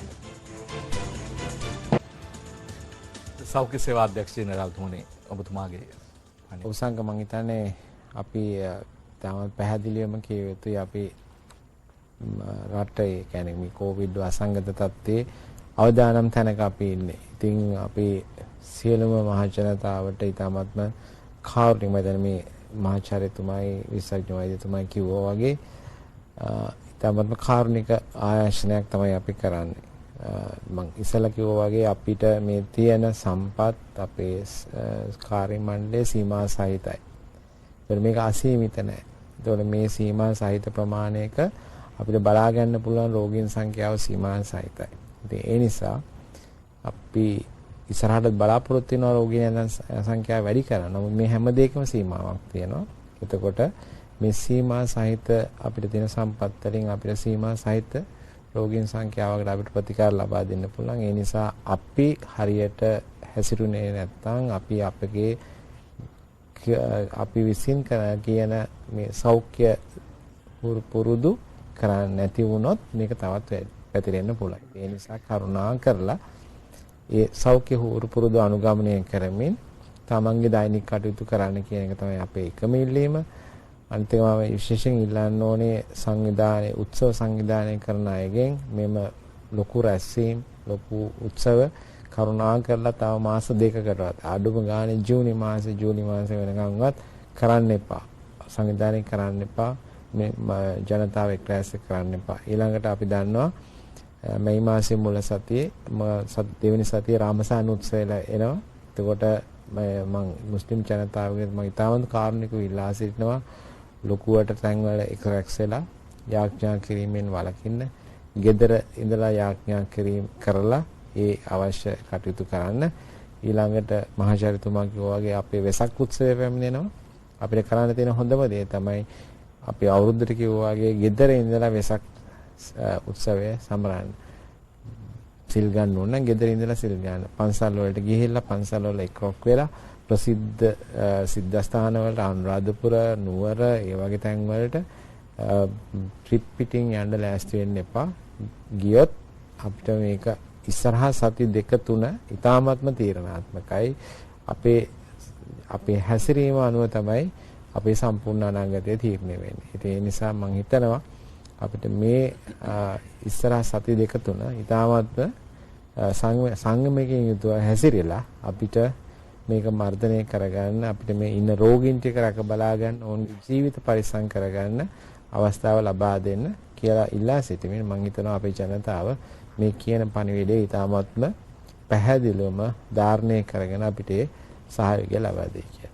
සිද්ධාස්ථානවලට ප්‍රවේශ වීම සම්බන්ධයෙන් සීමා පනවන්න ඔබතුමාලගේ මොන හරි එහෙම අදහසක්? අපේ අදහසක් තියෙනවා ඇත්තටම. ඒ කියන්නේ සිද්ධාස්ථානවලටත් ඒ කියන්නේ ඉතාමත්ම අඩු බැතිමතු සංඛ්‍යාවක් මේ යන්න සීමාවක් පනවන්න. මොකද ඇත්තම සීමාව පනවනට වැඩිය අපි කියන්නේ Tamanටත් තියෙන ඒ කියන්නේ සිද්ධාස්ථානයකට ගියාම අපි දන්නේ අනිත් ඉන්න කෙනාට තියෙනවද නැද්ද කියලා. ඉතින් හොඳම දේ තමයි මෙම පොයවල් දෙක වෙසක් සමයට පොසොන් එකට අපිට මේ රට හොඳ වුණොත් අපිට අවස්ථාවක් දෙන්න පුළුවන් වෙයි. නමුත් කෙසේ හෝ ඒවා වෙසක් එකට නම් අපේ එකම ඉල්ලීම gedara ඉඳලා වෙසක් සමරලා gedara වෙසක් කූඩුවක් මේවා කරලා පවුලේ අයත් එක්ක ඒ සිරිය නම මේ වෙසක් සිරිය මේවා කරගන්න. සිද්ධාස්ථාන වලට යන්න එපා කියන එක මම මේ කියන්නේ. නමුත් හැකියාවම ප්‍රමාණයකින් ගිහිල්ලා මේව රෝගී මේ කියන්නේ පැතිරෙන්න තියෙන අවස්ථාව අඩු කරන්න කියලා. යුද හමුදාපතිතුමනි ඔබතුමා. ඔසංක අර මම ආරම්භයේදී කිව්වා වගේ අපි ඔබතුමාටත් මේ විශේෂයෙන්ම දෙරනාලිකාවට ස්තුතිවන්ත වෙනවා. මේ අපේ කාර්ය සාධක බලකායේ ප්‍රධාන චරිත කීපයක් තමයි ඔබලා මේ ස්ථානට ගෙන්නගෙන තිබෙන්නේ. මේ රටේ ඉතාමාත්ම තීරණාත්මක කොවිඩ් වශයෙන් තීරණාත්මක අවධියේ මුල් අවධිය තමයි අපි මේ මුල් අවධිය කියලා කියන්න පුළුවන් මේ දැන් දින තත්ත්වයක් එක්ක මුල් අවධිය තමයි අපි මේ අද දිනේ ඇවිල්ලා තිබෙන්නේ. මම හිතන්නේ මේ කතිකාව අවිවාදයකින් තොරව මේ channel මොන නාලිකාවද කියන එක නෙමෙයි මෙවැනි මේ කණ්ඩායම සොයාගෙන මේ කතා කරපු දේවල් රටට ඉතාමත්ම වැදගත් දේවල් අද කතා කරේ. මේක අර අපි කියන වගේ රිපීට් ටෙලිකාස්ට් එකක් වුණත් යන්න පුළුවන් තත්වයක රටේ ජනතාවට අවශ්‍යම පණිවිඩ කීපයක් තමයි මේ විශේෂඥවරුන්ගෙන් ලැබුණේ. ඉතින් මේක රටේ ජනතාව ඉතාමත්ම බුද්ධිමත්ව මේ තේරුම් ගනී කියලා අපි බලාපොරොත්තු වෙනවා. විශේෂයෙන්ම අපේ කුඩා ජනගහනයක් ලෝකයේ අනිකුත් රටවල් එක්ක බැලුවම කුඩා ජනගහනයක් ඉන්න කුඩා රටක් අපි. මේ රටේ අපිට මේ COVID-19 පරාජය කිරීමට හැකියාවක් තිබෙනවා අනිවාර්යයෙන්ම. ඒක තිබෙනවා නැහැ කියන්නේ අපි ඒක කරනවාමයි. ඒත් එක්කම තමයි අපේ සමස්ත ජනතාවගේ අධ්‍යාපනයේ මට්ටමත් එක්ක හිතලා බැලුවම අපිට මේ හොඳ පුරුදු සෞඛ්‍ය පුරුදු වලට අනුගත වෙන්න ඉතාමත් පහසුවෙන් කරන්න පුළුවන් තත්ත්වයක් තිබෙනවා. වෙනත් සමහර රටවල් වල වගේ නෙමෙයි අපිට තත්ත්වෙත් තිබෙනවා. ඒත් එක්ක තමයි සංක විශේෂයෙන්ම අපි මේ COVID-19 ආරම්භ කරද්දිම වගේ මම කියපු කතාවක් තමයි නොහැක්කක් නොමැත කියන වචනය. එතකොට අදත් අපිට කියන්න තිබෙන්නේ මේ නොහැක්කක් නොමැත කියන ආදර්ශ පාඨය ඉතාමත්ම ඔබිනවා ශ්‍රී ලංකා වාසී ජනතාවට. මොකද අපේ රටේ ජනතාව වෙනත් ජනතාවන් එක්ක බැලුවම ඕනම අවස්ථාවක නොහැක්කක් නොමැත අනුව අපිට මේක පරාජය කරන්න පුළුවන් හැකියාවක් තිබෙනවා. මෙතුමලා ඔක්කොම විශේෂඥවරුන් කිව්වේ කතාවේ බැලුවම් පස්සේ කාර්ය සාධක බලකායක් වගේ රටේ ජනාධිපති අගමැතිතුමා ප්‍රමුඛ රජය මොන දේවල් කරත් අවසාන වශයෙන් අපි අර කියනවා මේ මොන අවිය දුන්නත් ඒකේ man behind the weapon කියලා අපි කියනවා. මේකෙදි රටේ ජනතාව අතේ යමක් කරන්න තිබෙනවා. අපි ඉතිහාසයේ මේ පසුගිය සති දෙක තුන ඉතිහාසයේ කතා කරගෙන ඉඳලා වැඩක් නැහැ. දැන් අපි තත්ත්වයකට ඇවිල්ලා තිබෙනවා. ඒ තත්ත්වය යම්කිසි ආකාරයක අවදානම් තත්ත්වයක් තිබෙනවා. සෞඛ්‍ය ශාස්ත්‍ර, හමුදාවන්, රජය කවුරු එන්නත් කරන්නේ මේ ඔක්කොම දේවල් කරත් අපි ස්වයං විනයක් තිබීම අත්‍යවශ්‍ය වෙලා තිබෙනවා. පුද්ගලයෙක් වශයෙන් අපි පළවෙනි දෙවෙනි අවස්ථාවේදී කිව්වාගේ පුද්ගලයෙක් වශයෙන් අපි සෑම පුද්ගලයෙක්ගේම අදිෂ්ඨානයක් තියෙන්න ඕනේ. මම කොවිඩ් ආසාදිතයෙක් නොවි සිටීමට වග බලා ගන්නවා කියන එක. අරකයි මේකයි බලන්නේ නැතුව මම මගේ පවුලට කතා කරලා පවුල කොවිඩ් හදාගන්න නැතුව අපි වගා බලා ගන්න අපි මේ කියන සෞඛ්‍ය ඔක්කොම නැවත නැවත කියන්න ඕනේ මේ මුවාවරණය කියන එක ඉතාමත් අනිවාර්යයි. ඒකේ කතා දෙකක් නෑ අනිවාර්ය. මම අද තවත් නාලිකාවකට උදේ හැන්දෑවෙත් කිව්වා මම හිතන්නේ මේ නීති රීති දානවා නෙමෙයි. නමුත් ඇත්තටම අපි ගත්තොත් සුපර් මාකට් එකට ගියත් කඩේකට ගියත් වෙනසල්ලක් වෙනවා පෞද්ගලික ආරක්ෂකයන් වගේ ඉන්නවනේ දොරවල් ගාව හිටගෙන අපි ඒ කට්ටියටත් කියනවා මේ කවුරු හරි පුද්ගලයෙක් ඇතුළට එනවා නම් ඕකක් නැතුව උන්ට මේ පිළිබඳ දැනුවත් කරන්න. කාර්ය අපි මේ වෙලාවට රජයෙන් කියලා දෙන රජයේ ආයතනවල සංඛ්‍යාවන් අඩු කරන්න. අවම තත්වයක් යටතේ තමුන්ගේ කාර්යය කරන්න අවශ්‍ය ප්‍රමාණය විතරක් ගේන්න කියලා තියෙනවා. ඒකින්ද මේ හැම නායකයෙක් මේ ප්‍රධානියෙක්ම මේකට සහයෝගය දෙන්න. එතකොට අර ස්වයං විනය නිවසෙන් පටන් අරන් නිවසේ තුල තමුන්ගේ පවුල තුල කොවිඩ් ආසාදිතයෙක් නොවන හැටියට වග බලා ගන්න. ඒත් එක්කම යම්කිසි පුද්ගලයෙක් ඒ ආකාරයට කියන සෞඛ්‍ය දේවල් වලට අනුගත වෙන්නේ නැත්නම් ඔබ ඊටමත් කාරුණිකව සුහදව අනිත් පුද්ගලයාට පැහැදිලි කරන්න ඔබ අඳුරගත්තත් නෙවුනොත් යම්කිසි පුද්ගලයෙක් ඔය කියන විදිහට හැසිරෙන්නේ නැත්නම් කාරුණික පැහැදිලි කරලා දෙන්න මේ රටේ තත්ත්වයක් ඔබතුමා මේ විදිහට හැසිරුණොත් එහෙම ඔබතුමාගේ මේක පැතිරෙන්න පුළුවන්. අපි කොච්චර මේවා දාන හිතත් වැඩක් නැහැ. මෙතුමා විසත්ඥාරයා කිව්වා වගේ මේ සුළු ප්‍රමාණයෙන් මේ පුද්ගලයාගෙන් මේක යන්න පුළුවන්. මේ රටේ දෙවෙනි රැල්ලාවේ එක පුද්ගලයෙක්ගෙන් මේ රටට. ඉතින් ඒ ඇවිල්ලා තමයි දැන් මේ ලක්ෂය මේ ඉක්මවාගෙන ගිහලා තියෙන්නේ. ඉතින් ඒකින්ද අපි ඊටාමත් කාරුණික මේ කතාව ඉල්ලන්න අපි ස්වයං විනයක් අනුව ඇතුව කටයුතු කරොත් අපිට ඊටාමත් කෙටි කාලෙකින් මේක පරාජය කරගන්න හැකියාවක් ලැබෙයි. මෙතුමා කිව්වා වගේ කරුණාකරලා මේ අවස්ථාවේ අපි ඉල්ලන්නේ රටේ ජනතාව මේ සහාය රටේ ජනතාවගෙන් සහයෝගය ඉල්ලනවා.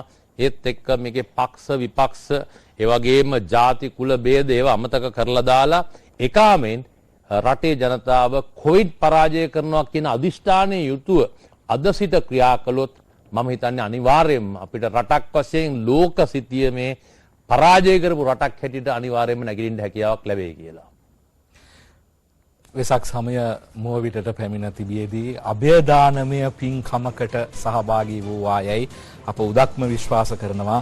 COVID-19 පැතිරීම වැළැක්වීමේ ජාතික ක්‍රියාන්විත මධ්‍යස්ථානයේ ප්‍රධානී ආරක්ෂක මාණ්ඩලික ප්‍රධානී යුද හමුදාපති ජෙනරාල් ශාවීන්ද්‍ර සිල්වා මහතා, ඒ වගේම සෞඛ්‍ය සේවා අධ්‍යක්ෂ ජෙනරාල් වෛද්‍ය ආසේල ගුණවර්ධන මහතා, IDH රෝහලේ ප්‍රධාන කායික රෝග විශේෂඥ වෛද්‍ය ආනන්ද විජේ වික්‍රම මහතා සහ හන්තාන ජාතික මූලික අධ්‍යාපන ආයතනයේ සභාපති මහාචාර්ය අතුල සුමතිපාල මහතා යන අද අපේ ආරාධිතයන්.